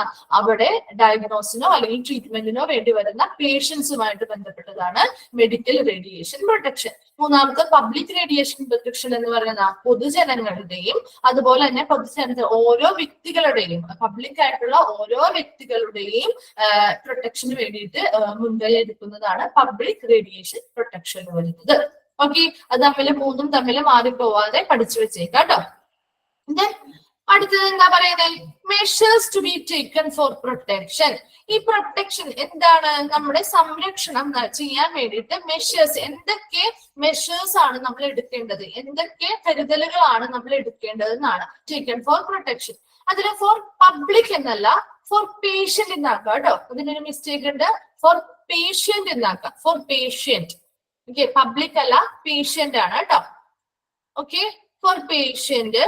ദെൻ ഫോർ സ്റ്റാഫ്സ്, സ്റ്റാഫുകൾക്ക് വേണ്ടിയിട്ടുള്ളത്, പേഷ്യൻസിന് വേണ്ടിയിട്ടുള്ളത്, അങ്ങനെ ഓരോ വിഭാഗങ്ങളും എന്തൊക്കെ പ്രൊട്ടക്ഷൻ അവർക്ക് വേണ്ടിയിട്ട് പ്രൊട്ടക്ഷൻ കൊടുക്കണം എന്നാണല്ലോ നമ്മൾ പറഞ്ഞത്. ആ പ്രൊട്ടക്ഷൻ എങ്ങനെയൊക്കെ ആ പ്രൊട്ടക്ഷൻ കൊടുക്കാം, അതിന് വേണ്ടിയിട്ട് എടുക്കേണ്ട മെഷറുകൾ എന്തൊക്കെയാണ് അതിനു വേണ്ടി എടുക്കേണ്ടതായിട്ടുള്ള കുറച്ച് കാര്യങ്ങളുണ്ടല്ലോ, അതെന്തൊക്കെയാണ് എടുക്കേണ്ടതെന്നാണ് നമ്മൾ പഠിക്കാൻ പോകുന്നത്. അതിൽ ഫസ്റ്റ് വൺ ആരുടെ പറ്റിയുള്ളതാ? ഫോർ പേഷ്യൻസ്, പേഷ്യൻസിന് വേണ്ടി എങ്ങനെ പ്രൊട്ടക്ഷൻ കൊടുക്കാം. അടുത്തത് ഏതാ? ഫോർ സ്റ്റാഫുകൾക്ക് എങ്ങനെ പ്രൊട്ടക്ഷൻ കൊടുക്കാം. ആൻഡ് ഫോർ പബ്ലിക് എന്താണ്? പൊതുജനങ്ങളുടെ കാര്യം. അങ്ങനെ 3 ഗ്രൂപ്പുകളുടെ കാര്യങ്ങൾ നമ്മളിവിടെ പറയുന്നത്. അതായത് 3 റേഡിയേഷൻ പ്രൊട്ടക്ഷനെ പറ്റിയല്ലേ നമ്മൾ പഠിച്ചത്. ഒക്യുപേഷനിൽ ആണെങ്കിൽ അത് ആരുമായി ബന്ധപ്പെട്ടിരിക്കും? സ്റ്റാഫുകളുമായി ബന്ധപ്പെട്ടിരിക്കുന്നു അല്ലെ. മെഡിക്കൽ റേഡിയേഷൻ പ്രൊട്ടക്ഷൻ ആണെങ്കിൽ അത് ആരുമായി ബന്ധപ്പെട്ടിരിക്കുന്നു? പേഷ്യൻസുമായി ബന്ധപ്പെട്ടിരിക്കുന്നു അല്ലെ. പബ്ലിക് റേഡിയേഷൻ പ്രൊട്ടക്ഷൻ ആരുമായി ബന്ധപ്പെട്ടിരിക്കുന്നു? ഫോർ പബ്ലിക്കുമായി ബന്ധപ്പെട്ടിരിക്കുന്നു. ഓക്കെ, അപ്പോ അവിടെ എന്തായാലും നോട്ട് ചെയ്യാം, ഫോർ പബ്ലിക് എന്നല്ല പേഷ്യന്റ് എന്നാണ് കേട്ടോ.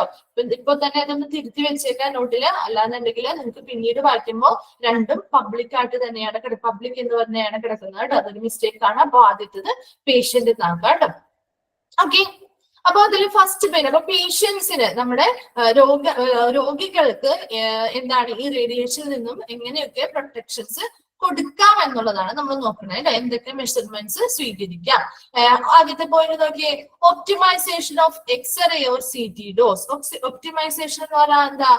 കറക്റ്റ് അളവില്, അതായത് ഉത്പന്നമായ എന്നൊക്കെയാണ് മീനിങ് ഒപ്റ്റിമൈസേഷൻ വരുന്നത്. അപ്പൊ ഇവിടെ അതിന്റെ മീനിങ് എന്ന് പറയുന്നത് എക്സ്റേ അല്ലെങ്കിൽ CT ഡോസുകൾ കൊടുക്കുമ്പോൾ അല്ലെ, റേഡിയേഷൻസ് കൊടുക്കുമ്പോൾ എക്സ്റേയുമായി ബന്ധപ്പെട്ട CT സ്കാനുമായി ബന്ധപ്പെട്ടൊക്കെ നമ്മൾ റേഡിയേഷൻസ് അല്ലെങ്കിൽ ഈ ഡോസുകൾ കൊടുക്കുമ്പോൾ എപ്പോഴും എങ്ങനെയാണ്? കൃത്യ അളവില് നൽകുക എന്നുള്ളതാണ് ആദ്യത്തെ പോയിന്റ് പറയുന്നത്. എക്സ്റേ ആയിക്കോട്ടെ, CT സ്കാൻ ചെയ്യുമ്പോഴായിക്കോട്ടെ, അതിൽ കൊടുക്കുന്ന ഡോസ്, ഈ റേഡിയേഷന്റെ ഡോസ് അല്ലെങ്കിൽ അളവ് എന്ന് പറയുന്നത് എപ്പോഴും കൃത്യമായ അളവിൽ നൽകുക. Then shielding of patient parts. Then എന്താ, സംരക്ഷണം അല്ലെങ്കിൽ കവചം എന്നൊക്കെയാണ് നമ്മൾ ഷീൽഡിങ്ങിന് ഉദ്ദേശിക്കുന്നത് അല്ലെ. ഷീൽഡിംഗ് എന്ന് പറഞ്ഞാൽ സംരക്ഷണം അല്ലെങ്കിൽ കവചം എന്നൊക്കെയാണ് പറയുന്നത്. അപ്പൊ ഷീൽഡിംഗ് ഓഫ് പേഷ്യന്റ് പാർട്സ് അല്ലെ, പാർട്ടുകൾ, പേഷ്യൻസിന്റെ ഓരോ ബോഡി പാർട്സും എങ്ങനെ ചെയ്യണം, കവചങ്ങൾ അല്ലെങ്കിൽ കവർ ചെയ്ത് അല്ലെങ്കിൽ പ്രൊട്ടക്ട് ചെയ്ത് വയ്ക്കണം. എന്താണ്, ഇപ്പൊ നമ്മൾ എക്സ്റേ ഒക്കെ ചെയ്യാൻ പോകുമ്പോ അല്ലെങ്കിൽ സ്കാനിങ്ങുകൾ ചെയ്യാൻ പോകുമ്പോ എങ്ങനെയാണ് നമ്മള് ഏത് ഭാഗത്താണോ ആ എക്സ്റേ എടുക്കേണ്ടത് ആ ഒരു ഭാഗം മാത്രമേ വിസിബിൾ ആയിട്ട് പുറത്തുണ്ടാവുള്ളൂ അല്ലെ. മറ്റ് ഭാഗങ്ങൾ എന്താണ്, അതിനെ ക്ലോത്തുകൾ ഉപയോഗിച്ചിട്ട് അവര് മൂടിയിരിക്കും അല്ലെ. അങ്ങനെയല്ലേ എക്സ്റേസ് ഒക്കെ എടുക്കുന്നത്. അപ്പൊ നമ്മുടെ ഫുൾ ബോഡി എങ്ങനെ എക്സ്പോസ് ചെയ്യാൻ സമ്മതിക്കോ? ഇല്ല. ഇപ്പൊ കൈക്കാണ് എടുക്കുന്നുണ്ടെങ്കിൽ കൈ മാത്രം, ആ ഒരു ഏരിയ മാത്രം പുറത്ത് വിസിബിൾ ആയിട്ട് വെച്ചിട്ട് മറ്റ് ഏരിയാസ് എങ്ങനെയാണ് ക്ലോത്തുകൾ ഉപയോഗിച്ചിട്ട് മൂടിയിടുക, കവർ ചെയ്ത് വെക്കുകയാണ് ചെയ്യാറ് അല്ലെ. അപ്പൊ അങ്ങനെയുള്ള പ്രൊട്ടക്ഷൻസ്, അതായത് മറ്റു ഭാഗങ്ങളിലേക്ക് റേഡിയേഷനുകൾ കൂടുതൽ എത്താതിരിക്കാൻ വേണ്ടിയിട്ടാണ് അങ്ങനെ ഒരു കവർ ചെയ്ത് വെക്കുന്നത്. അപ്പൊ അങ്ങനെയുള്ള പ്രൊട്ടക്ഷൻ, പേഷ്യൻസിനെ മറ്റു ഭാഗങ്ങളെ സംരക്ഷിച്ചുകൊണ്ടുള്ള ഒരു പ്രൊട്ടക്ഷൻ അവിടെ കൊടുക്കണം. ഓക്കെ. ദെൻ മൂന്നാമത്തെ പോയിന്റ് എന്താ പറയാ, periodic calibration of machines and quality control. അതുപോലെ തന്നെ ഇപ്പൊ ഇങ്ങനെ ഉപയോഗിക്കുന്ന മെഷീൻസ് ആനുകാലികമായിട്ട് എന്ത് ചെയ്യണം, അതിന്റെ കൃത്യത കണക്കാക്കണം. ഓക്കെ. ഇപ്പൊ ഇങ്ങനെ പല മെഷീൻസ് നമ്മൾ ഈ റേഡിയോളജി ഡിപ്പാർട്ട്മെന്റിൽ ഉപയോഗിക്കുന്നുണ്ട്. അതിന്റെ ക്വാളിറ്റി കൺട്രോൾ, ഗുണനിലവാരം നമ്മള് എന്താണ് എപ്പോഴും ആനുകാലികമായിട്ട് ചെക്ക് ചെയ്യണം. നല്ല ഗുഡ് ക്വാളിറ്റിയിൽ തന്നെയാണോ ഇപ്പോഴും നമ്മൾ വാങ്ങിച്ചപ്പോൾ ആ ഒരു നല്ല കണ്ടീഷൻ തന്നെയാണോ ഇപ്പോൾ ഉള്ളത് എന്നുള്ള കാര്യങ്ങൾ, കൃത്യമായിട്ടാണോ അതിൽ മെഷർമെന്റ്സ് അക്യുറേറ്റ് ആയിട്ടാണോ വരുന്നത് എന്നുള്ള കാര്യങ്ങളൊക്കെ എപ്പോഴും ഇങ്ങനെയാണ് പീരിയോഡിക്കലി ആനുകാലികമായിട്ട് അത് ചെക്ക് ചെയ്തിരിക്കണം. Okay. Then reduce the time spend near the X-ray source. അതുപോലെ എന്താണ്, ഈ പേഷ്യൻസിനെ എക്സ്റേ എടുത്തു കഴിഞ്ഞാൽ ഉടനെ തന്നെ നമ്മൾ എന്ത് ചെയ്യണം, ആ റൂമിൽ നിന്ന് മാറ്റണം. അതായത് ഈ എക്സ്റേ സോഴ്സ് അല്ലെങ്കിൽ റേഡിയേഷൻ വരുന്ന ആ ഒരു സോഴ്സിൽ നിന്നും ഇതിനെ എന്ത് ചെയ്യണം, ഉടനെ അധികം സമയം ആ എക്സ്റേ സോഴ്സുമായിട്ടുള്ള ആ ഒരു ബന്ധം, എവിടെ നിന്നാണോ എക്സ്റേയുടെ റേഡിയേഷൻസ് വരുന്ന ആ ഒരു ഭാഗവുമായിട്ട് അധികം നേരം എന്ത് ചെയ്യാൻ പാടില്ല, ടൈം സ്പെൻഡ് ചെയ്ത് അവിടെ നിർത്താൻ പാടില്ല. ടൈം എന്ത് ചെയ്യണം, സ്പെൻഡ് ചെയ്യുന്നത് കുറയ്ക്കണം. അപ്പൊ ഉടനെ തന്നെ പേഷ്യൻസിനെ കയറ്റുകയാണെങ്കിൽ ഉടനെ തന്നെ എക്സ്റേ എടുക്കുന്നു, അത് കഴിഞ്ഞ് ഉടനെ പേഷ്യൻസിന് എന്ത് ചെയ്യുന്നു, ആ എക്സ്റേ റൂമിൽ നിന്ന് പുറത്തേക്ക് വിടുന്നു. അല്ലാതെ ഒത്തിരി സമയം അതിനുള്ളിൽ ടൈം സ്പെൻഡ് ചെയ്യാനായിട്ട് അനുവദിക്കാതിരിക്കുക. അപ്പൊ ഇത്രയും കാര്യങ്ങൾ വഴിയാണ് നമുക്ക് എന്ത് പേഷ്യൻസിന്, പബ്ലിക് അല്ല പേഷ്യൻസിന് എന്ത് കൊടുക്കാൻ പറ്റുന്നത്, പ്രൊട്ടക്ഷൻ കൊടുക്കാൻ പറ്റുന്നത്.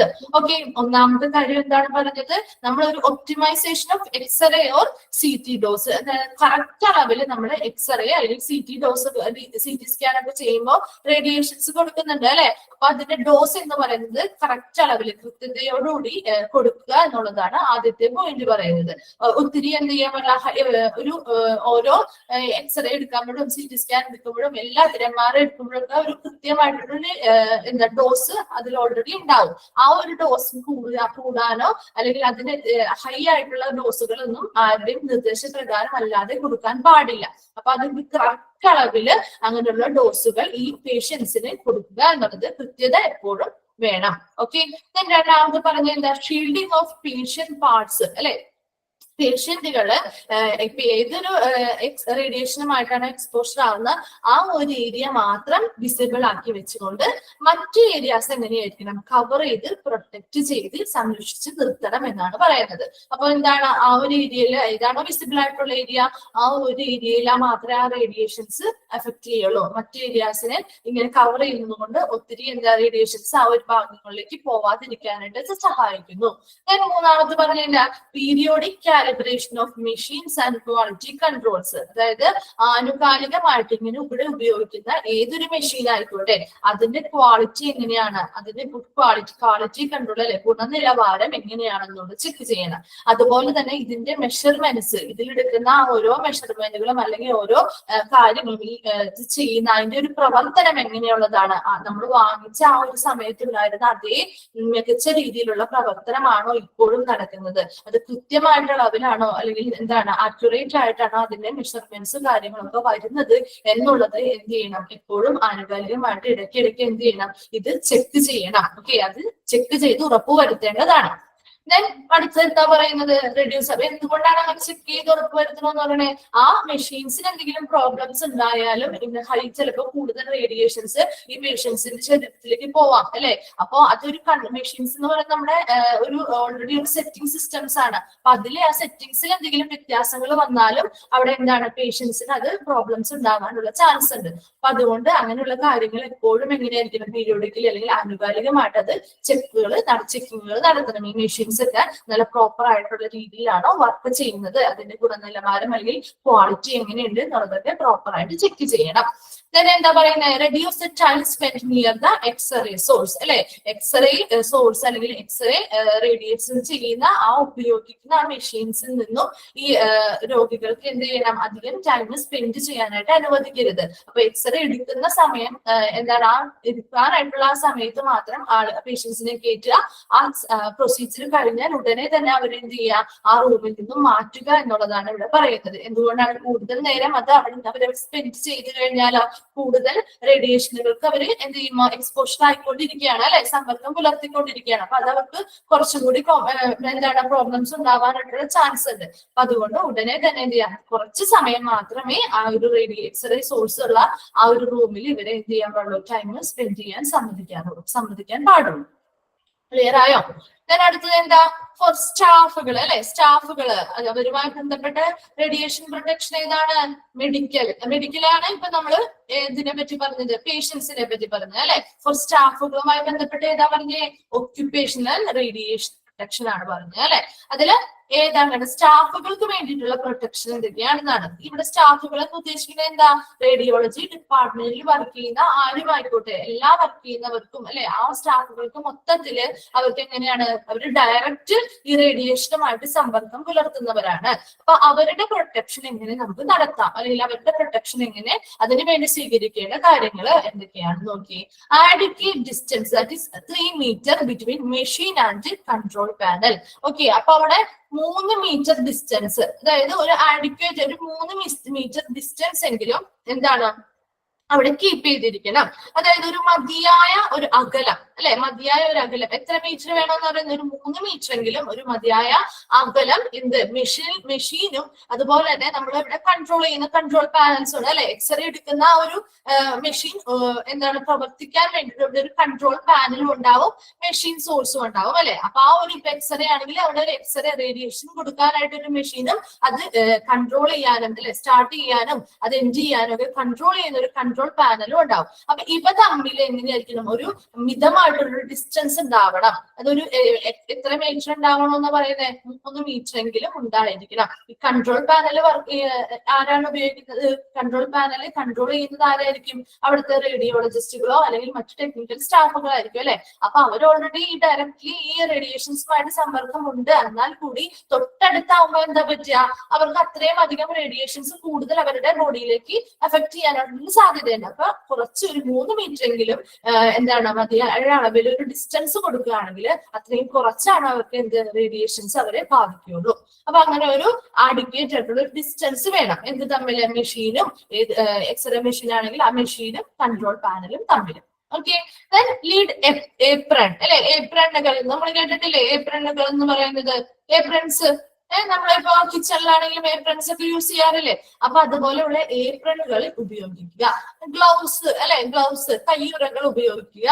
ആൻഡ് ഗൂഗിൾസ് എന്ന് പറയുന്ന കണ്ണടകൾ, ഗൂഗിൾസ് എന്ന് പറഞ്ഞാൽ കണ്ണടകളാണ് കേട്ടോ.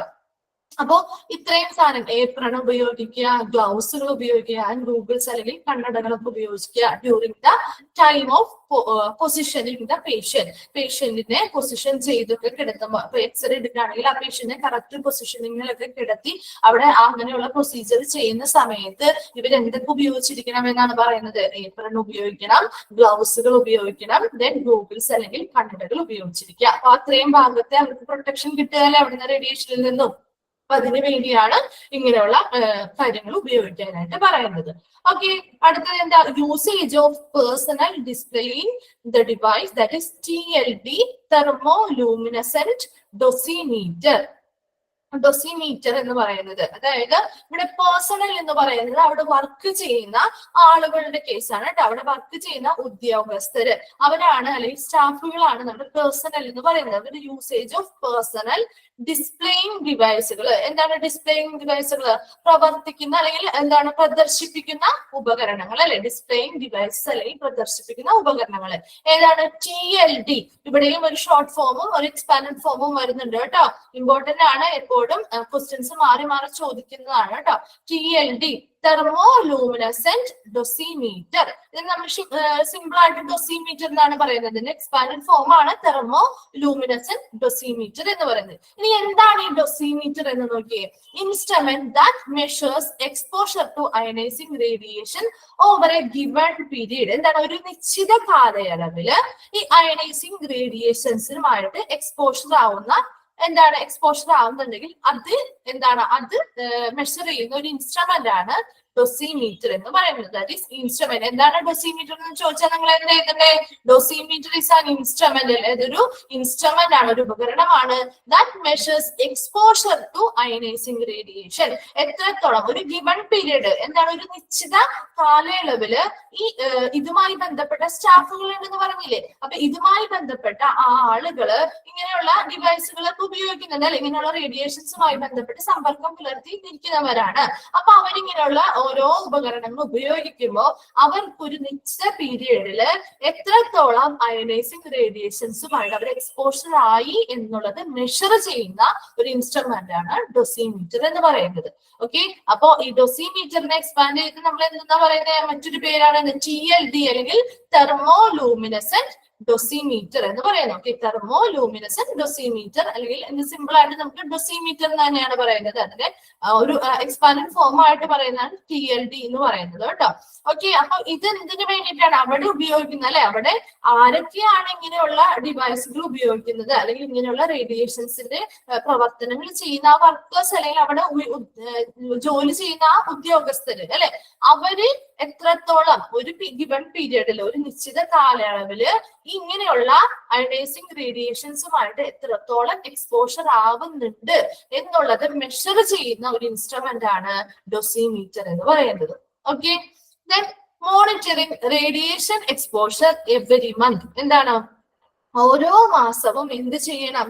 എല്ലാ മാസവും നിരീക്ഷിക്കണം, മോണിറ്റർ ചെയ്യണം. എന്താണ്? റേഡിയേഷൻ എക്സ്പോഷർ, എന്തോരം റേഡിയേഷൻ എക്സ്പോഷേഴ്സ് ഈ ഓരോന്നും പ്രവർത്തിക്കുമ്പോൾ ഉണ്ടാവുന്നുണ്ട് എന്നുള്ളതിന്റെ ഒരു കണക്ക് അല്ലെങ്കിൽ ഓരോ മാസവും അത് എന്ത് ചെയ്യണം? കറക്റ്റ് ആയിട്ട് നിരീക്ഷിച്ച് വയ്ക്കേണ്ടതാണ്. ഈ ഓരോ മെഷീൻസിനും എന്തെങ്കിലും കംപ്ലൈൻസ് ഉണ്ടോ അല്ലെങ്കിൽ അതിൽ നിന്ന് കൂടുതലായിട്ട് റേഡിയേഷൻസ് പുറത്തു വരുന്നുണ്ടോ എന്നുള്ളതൊക്കെ എല്ലാ മാസവും എന്ത് ചെയ്യണം? നിരീക്ഷിച്ച് ചെക്ക് ചെയ്ത് വെക്കേണ്ടതാണ്. ഓക്കെ, അപ്പൊ ഇത്രയുമാണ് ആരുടെ പ്രൊട്ടക്ഷനുമായി ബന്ധപ്പെട്ട സ്റ്റാഫുകളുടെ പ്രൊട്ടക്ഷനുമായി ബന്ധപ്പെട്ട് വരുന്ന റേഡിയേഷൻ പ്രൊട്ടക്ഷന് വേണ്ടിയിട്ട് എടുക്കേണ്ട മെഷർമെന്റ്സ് എന്ന് പറയുന്നത്.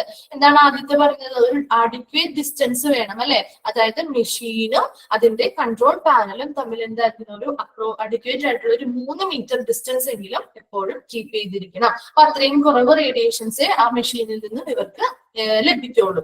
അതുകൊണ്ട് തന്നെ അവർക്ക് അത്രയും റേഡിയേഷൻ കുറവല്ലേ ലഭിക്കുന്നുള്ളൂ. അതിന് വേണ്ടിയിട്ടാണ് ഒരു 3 മീറ്റർ എങ്കിലും ഡിസ്റ്റൻസ് എന്തായാലും കീപ്പ് ചെയ്തിരിക്കണം. തന്നെ എന്താ? ഏപ്രണകൾ ഉപയോഗിക്കണം, ഗ്ലൗസസ് ഉപയോഗിക്കണം, ആൻഡ് ഗൂഗിൾസ്, അതായത് കണ്ണട, അതിന് വേണ്ടിയിട്ടുള്ള സ്പെഷ്യൽ ആയിട്ടുള്ള കണ്ണടകളൊക്കെ ഉണ്ട്. അതൊക്കെ ഉപയോഗിച്ചിട്ട് വേണം ഈ പേഷ്യന്റിനെ കറക്റ്റ് പൊസിഷനിങ്ങിൽ എടുക്കാനും ഈ റേഡിയേഷൻസ് പ്രൊസീജിയർ ചെയ്തു കൊടുക്കാനും വേണ്ടിയിട്ട്. എന്താ പറഞ്ഞത്? ഡൊസിമീറ്ററിനെ പറ്റി പറഞ്ഞു അല്ലെ.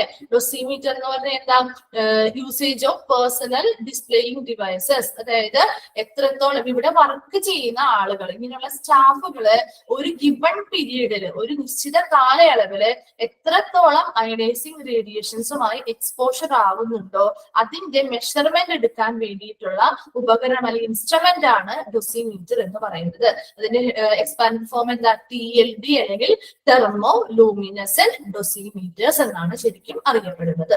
ഓക്കെ, ദെൻ എന്താ, ഓരോ മാസത്തിലും എന്ത് ചെയ്യണം, റേഡിയേഷൻ എക്സ്പോഷർ, ഓരോ മെഷീനിൽ നിന്ന് വരുന്ന റേഡിയേഷൻ എക്സ്പോഷർ എത്രത്തോളമാണെന്ന് നിരീക്ഷിച്ച് വെക്കേണ്ടത് അത്യാവശ്യമാണ്. അപ്പൊ എന്താണ്, കൂടുതൽ റേഡിയേഷൻസ് ഏതെങ്കിലും മെഷീൻസ് എക്സ്പോസ് കൊടുക്കുന്നുണ്ടോ, പുറത്ത് വിടുന്നുണ്ടോ, അല്ലെങ്കിൽ കറക്റ്റ് ആയിട്ടാണോ മെഷീൻസ് വർക്ക് ചെയ്യുന്നത്, അതിന്റെ റേഡിയേഷൻസ് അളവ് കൃത്യമായിട്ടാണോ ഓരോ പേഷ്യൻസിനും ഡോസേജ് വിടുന്നത് എന്നുള്ളതൊക്കെ എന്ത് ചെയ്യണം, ഓരോ മാസവും ചെക്ക് ചെയ്തിരിക്കണം. ക്ലിയർ? ഇനി ഇത്ര വരെ നമ്മൾ ഇന്ന് എടുക്കുന്നുള്ളൂ. പബ്ലിക്കിന്റെ കേസ് നമുക്ക് അടുത്ത ക്ലാസ്സിൽ പറയാം കേട്ടോ. അപ്പൊ നമ്മള് പേഷ്യന്റ് ആണെന്ന് കേട്ടോ, അതിലൂടെ പബ്ലിക് അല്ല, പേഷ്യന്റ് ആണ്, നിങ്ങളൊന്ന് തിരുത്തിയേക്കാം കേട്ടോ. ഫോർ പേഷ്യന്റ് ആണ്, ദെൻ ഫോർ സ്റ്റാഫുകളാണ്. ഇപ്പൊ രണ്ട് ഗ്രൂപ്പുകളുടെ കാര്യമാണ് നമ്മൾ പറഞ്ഞത്. എന്തിനാണ്, അതായത് പ്രൊട്ടക്ഷൻ, ഈ റേഡിയേഷനിൽ നിന്നും ഇവർക്ക് പ്രൊട്ടക്ഷൻ കൊടുക്കാൻ വേണ്ടി സ്വീകരിക്കേണ്ട കുറച്ച് മാർഗങ്ങളാണ് നമ്മൾ എന്ത് പറഞ്ഞത്, ഇവിടെ പോയിന്റ്സ് വൈസ് ആയിട്ട് പറഞ്ഞത് അല്ലെ. സ്റ്റാഫുകൾ അതുപോലെ തന്നെ പേഷ്യൻസിനും ഇങ്ങനെയുള്ള പ്രൊട്ടക്ഷൻസ് എങ്ങനെ കൊടുക്കാം എന്നുള്ള കേസാണ് നമ്മൾ പറയുന്നത്. ഓക്കെ, ഒന്ന് വായിച്ചു നോക്കിയേ, ഇന്നെടുത്തത് ഒന്ന് വായിച്ചു നോക്കിയേ നിങ്ങള്.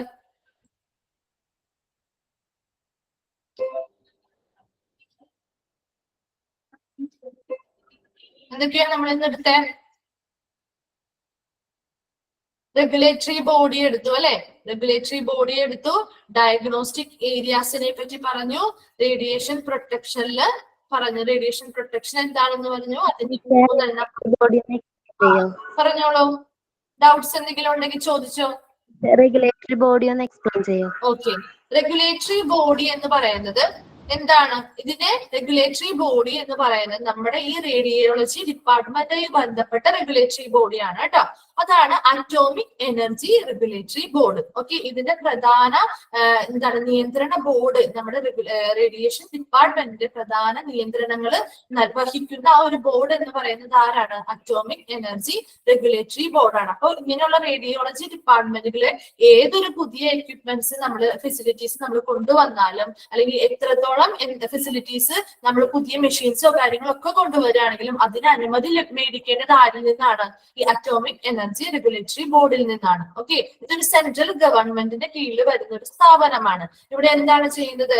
ഇങ്ങനെ ഈ റേഡിയേഷൻ, അതായത് റേഡിയേഷനും ആണവ റേഡിയേഷൻസ് അങ്ങനെയുള്ള ഫെസിലിറ്റീസുമായി ബന്ധപ്പെട്ട് വരുന്ന ഏതൊരു ഫെസിലിറ്റിക്കും ആദ്യം എന്ത് ചെയ്യണം? ഇവരിൽ നിന്ന് അനുമതി ലഭിക്കാൻ പറ്റും, അനുമതി ലഭിക്കും. അല്ലാതെങ്കിലോ അനുമതി ലഭിച്ചത് പുതുക്കാനായിട്ട് പറ്റും, റിന്യൂവൽ ചെയ്യാൻ പറ്റും. അതൊക്കെ ഇതിന്റെ കീഴിൽ വരുന്ന പ്രോസസ്സാണ് കേട്ടോ. അപ്പൊ അവര് എന്ത് ചെയ്യുന്നു? അനുമതികൾ കൊടുക്കുന്നു, റിന്യൂവൽ അല്ലെങ്കിൽ എന്താണ്, പുതുക്കൽ നൽകുന്നു, ദെൻ വിഡ്രോവൽ എന്താണ്, പിൻവലിക്കൽ. ഇപ്പൊ കൊടുത്തിരിക്കുന്നത് എന്തെങ്കിലും അവരുടെ ആ ഒരു റൂൾസും കാര്യങ്ങളും പ്രകാരമാണല്ലോ ഓരോരുത്തർക്കും ഈ അനുമതികൾ നൽകുന്നത്. അതിലെന്തെങ്കിലും വ്യത്യാസങ്ങൾ ഉണ്ടെങ്കിൽ അവരെന്ത് ചെയ്യണം? അത് പിൻവലിക്കും, അല്ലെങ്കിൽ ആ ഒരു ഗ്രാന്റ് ചെയ്തത് അല്ലെങ്കിൽ ആ ഒരു പെർമിഷൻ കൊടുത്തത് എന്ത് ചെയ്യും? അസാധുവാക്കി കളയാനും ഇവർക്ക് എന്തുണ്ട്? അവർക്ക് അതോറിറ്റിക്ക് അതിനുള്ള അധികാരം ഉണ്ടായിരിക്കും. അപ്പൊ ഇങ്ങനെയുള്ള പെർമിഷൻസ് കൊടുക്കാനായിട്ടുള്ള അധികാരം ആർക്കാണ്? അറ്റോമിക് എനർജി റെഗുലേറ്ററി ബോർഡിനാണ്. അപ്പൊ നമ്മുടെ ഇപ്പൊ ഒരു ഹോസ്പിറ്റലിൽ റേഡിയോളജി ഡിപ്പാർട്ട്മെന്റുകൾ ഉണ്ടാക്കുമ്പോൾ അതിന് വേണ്ടിയിട്ടുള്ള പുതിയ മെഷീൻസും കാര്യങ്ങളും ഒക്കെ നമ്മൾ കൊണ്ടുവരും അല്ലെ. അപ്പൊ അതിന്റെ അങ്ങനെയുള്ള ഏതൊരു ഫെസിലിറ്റി, ഈ റേഡിയേഷൻസുമായി ബന്ധപ്പെട്ട് ഏതൊരു ഫെസിലിറ്റി പുതിയതായിട്ട് ഇൻസ്റ്റാൾ ചെയ്യണമെങ്കിലും ഏതൊരു ഹോസ്പിറ്റലും കൊണ്ടുവരണമെങ്കിലും ആരിൽ നിന്നുള്ള പെർമിഷൻ എടുത്തിരിക്കണം? ഈ അറ്റോമിക് എനർജി റെഗുലേറ്ററി ബോർഡിൽ നിന്നുള്ള ഗ്രാന്റിങ് അല്ലെങ്കിൽ പെർമിഷൻസ്, അനുമതികൾ മേടിച്ചിരിക്കണം. ഓക്കെ, അത് നൽകാനുള്ള മേജർ അതോറിറ്റി അല്ലെങ്കിൽ നൽകാനുള്ള അധികാരം എന്ന് പറയുന്നത് ഈ അറ്റോമിക് എനർജി റെഗുലേറ്ററി ബോർഡിനാണ്. ക്ലിയർ ആയോ? ഓക്കെ, ഇനി എന്തെങ്കിലും ഡൗട്ട്സ് ഉണ്ടോ? ഏതെങ്കിലും പോയിന്റ് റിപ്പീറ്റ് ചെയ്ത് പറയേണ്ടതുണ്ടോ? എനിവൺ? ആർക്കും ഡൗട്ട്സ് ഇല്ല? മിസ്സേ, IAEA ആ ഭാഗം ഒന്ന് പറഞ്ഞു തരാമോ? ഇന്റർനാഷണൽ അറ്റോമിക് എനർജിയുമായി ബന്ധപ്പെട്ട് പറഞ്ഞത്. International atomic energy agency. ഈ ഏജൻസി ആണ് ഈ റേഡിയേഷൻ പ്രൊട്ടക്ഷൻ അല്ലെങ്കിൽ ഈ റേഡിയോളജിക്കൽ പ്രൊട്ടക്ഷൻ. ഇത് രണ്ടും സെയിം വേർഡ് തന്നെയാണ്, സെയിം കാര്യത്തെ പറ്റിയാണ് രണ്ടു പേരിൽ അറിയപ്പെടുന്ന ഒന്ന് മാത്രം. റേഡിയേഷൻ പ്രൊട്ടക്ഷൻ എന്ന് പറഞ്ഞാലും റേഡിയോളജിക്കൽ പ്രൊട്ടക്ഷൻ എന്ന് പറഞ്ഞാലും ഒന്ന് തന്നെയാണ്. അതിനെ ഡിഫൈൻ ചെയ്തിരിക്കുന്നത്, അത് എന്താണെന്ന് പറഞ്ഞിരിക്കുന്നത് ആരാണ്? ഇന്റർനാഷണൽ അറ്റോമിക് എനർജി ഏജൻസി അല്ലെങ്കിൽ IAEA ആണ്. എന്താണ് റേഡിയോളജിക്കൽ പ്രൊട്ടക്ഷൻ എന്നുള്ളത് പറഞ്ഞിരിക്കുന്നത് ഈ IAEA ആണ്. അവർ പറഞ്ഞിരിക്കുന്നത് എന്താ, ഈ അയണൈസിങ് റേഡിയേഷൻസ്, അതായത് എക്സ്റേ ആയിക്കോട്ടെ ഗാമ റേസ് ആയിക്കോട്ടെ, നമ്മൾ ഇവിടെ റേഡിയേഷനൊക്കെ ഉപയോഗിക്കുന്ന റേസ് അല്ലെ, അതാണ് അയണൈസിങ് റേഡിയേഷൻ എന്ന് പറയുന്നത്. അതിൽ പല റേസ് വരുന്നുണ്ട്. അപ്പൊ അവയെല്ലാം എന്താണ് പേഷ്യൻസുമായിട്ട് എങ്ങനെയായിരിക്കും, അല്ലെങ്കിൽ മറ്റുള്ളവരുമായിട്ട് എക്സ്പോസ് ചെയ്തിരിക്കും അല്ലെ, സമ്പർക്കം വരുന്നുണ്ട്. ഈ റേഡിയേഷൻസുമായിട്ട് ആളുകൾക്ക് സമ്പർക്കം വരുന്നില്ലേ? അപ്പൊ അങ്ങനെ സമ്പർക്കം റേഡിയേഷനുമായിട്ട് എക്സ്പോഷർ ആവുന്ന ആളുകൾക്ക് എങ്ങനെയാണ്, അവർക്ക് ഹെൽത്ത് റിലേറ്റഡ് ആയിട്ടുള്ള പ്രോബ്ലംസ് ഉണ്ടാവും, ഇഞ്ചുറീസ് ഉണ്ടാവുന്നുണ്ട്. അപ്പൊ അങ്ങനെയുള്ള കേസുകളിലുള്ള ആളുകളുടെ സംരക്ഷണം ഉറപ്പുവരുത്തുക എന്നുള്ളതാണ് റേഡിയേഷൻ പ്രൊട്ടക്ഷനിൽ പറയുന്നത്. ഓക്കെ, അങ്ങനെ ഇങ്ങനെ റേഡിയേഷനുമായിട്ട് എക്സ്പോസ്ഡ് ആവുന്ന ആളുകൾക്ക് വരുന്ന പ്രോബ്ലംസ്, ആ പ്രോബ്ലംസിൽ നിന്നും അവരെ സംരക്ഷണം അല്ലെങ്കിൽ പ്രൊട്ടക്ഷൻ, അതിൽ നിന്നും അവർക്കൊരു സംരക്ഷണം നൽകുക, അതാണ് റേഡിയേഷൻ പ്രൊട്ടക്ഷനെ പറ്റി ഇന്റർനാഷണൽ അറ്റോമിക് എനർജി ഏജൻസി പറയുന്നത്. ക്ലിയർ ആയോ? ഓക്കെ, അതിൽ 3 എണ്ണമായിട്ട് തിരിച്ചിരിക്കുന്നു. അതാണ് occupational radiation protection, medical radiation protection and public radiation protection. അതിൽ 3 എണ്ണത്തിലും 3 വിഭാഗത്തെ പറ്റിയാണ് പറയുന്നത് അല്ലെ. ഒക്യുപേഷണൽ ആണെങ്കിൽ ആ റേഡിയോളജി ഡിപ്പാർട്ട്മെന്റ് അല്ലെങ്കിൽ റേഡിയേഷനുമായി ബന്ധപ്പെട്ട് വർക്ക് ചെയ്യുന്ന അല്ലെങ്കിൽ തൊഴിൽ ചെയ്യുന്ന ആളുകളുമായി ബന്ധപ്പെട്ടതാണ്, അവരുമായി ബന്ധപ്പെട്ട പ്രൊട്ടക്ഷൻ അല്ലെങ്കിൽ സംരക്ഷണത്തെ കുറിച്ചാണ് ഒക്യുപേഷണൽ റേഡിയേഷനിൽ പറയുന്നത്. മെഡിക്കൽ റേഡിയേഷനിലാണെങ്കിലോ പേഷ്യൻസ് അല്ലെ, അവരെന്തിനു വേണ്ടിയിട്ടായിരിക്കും റേഡിയോളജി ഡിപ്പാർട്ട്മെന്റിൽ വരുന്നത്, അവരുടെ രോഗനിർണയം നടത്താനോ അല്ലെങ്കിൽ ട്രീറ്റ്മെന്റുകൾക്കോ വേണ്ടിയിട്ട് വരുന്ന പേഷ്യൻസിന്റെ പ്രൊട്ടക്ഷന് വേണ്ടിയാണ് മെഡിക്കൽ റേഡിയേഷൻ പ്രൊട്ടക്ഷൻ വരുന്നത്. ദെൻ പബ്ലിക് ആണെങ്കിലോ പൊതുജനങ്ങളിലെ പൊതുജനങ്ങൾക്ക് ഇങ്ങനെയുള്ള റേഡിയേഷൻസുമായി ബന്ധപ്പെട്ട പ്രൊട്ടക്ഷനുകൾ നൽകാൻ, അല്ലെങ്കിൽ ആ പൊതുജനങ്ങളിലെ ഓരോ ഇൻഡിവിജ്വൽ മെമ്പേഴ്സിനും ഇങ്ങനെയുള്ള പ്രൊട്ടക്ഷൻസ് പ്രൊവൈഡ് ചെയ്യണം എന്നുള്ളതാണ് പബ്ലിക് റേഡിയേഷൻ പ്രൊട്ടക്ഷനിൽ പറയുന്നത്. അതിന്റെ ഭാഗമായാണ് നമ്മൾ ഫോർ പേഷ്യൻസും പഠിച്ചത്, ഫോർ സ്റ്റാഫുകളും പഠിച്ചത്. ഇങ്ങനെയുള്ള പ്രൊട്ടക്ഷൻ നൽകണം എന്നത് പറഞ്ഞത് മാത്രം കാര്യമായില്ലല്ലോ, ഏതൊക്കെ മെഷർമെന്റ്സ് ആണ് അതിനു വേണ്ടി സ്വീകരിക്കേണ്ടത് എന്നും കൂടി നമ്മൾ അറിഞ്ഞിരിക്കണം. അതിനു വേണ്ടിയാണ് നമ്മൾ ഇപ്പോൾ വൈസ് ആയിട്ട് ഇപ്പോൾ സ്റ്റാഫുകൾക്ക് വേണ്ടിയുള്ളതും പേഷ്യൻസിന് വേണ്ടിയുള്ളതും സ്വീകരിക്കേണ്ടതായിട്ടുള്ള പ്രൊട്ടക്ഷൻ മെഷേഴ്സ് പഠിച്ചത്. ഓക്കെ, ക്ലിയർ ആയോ?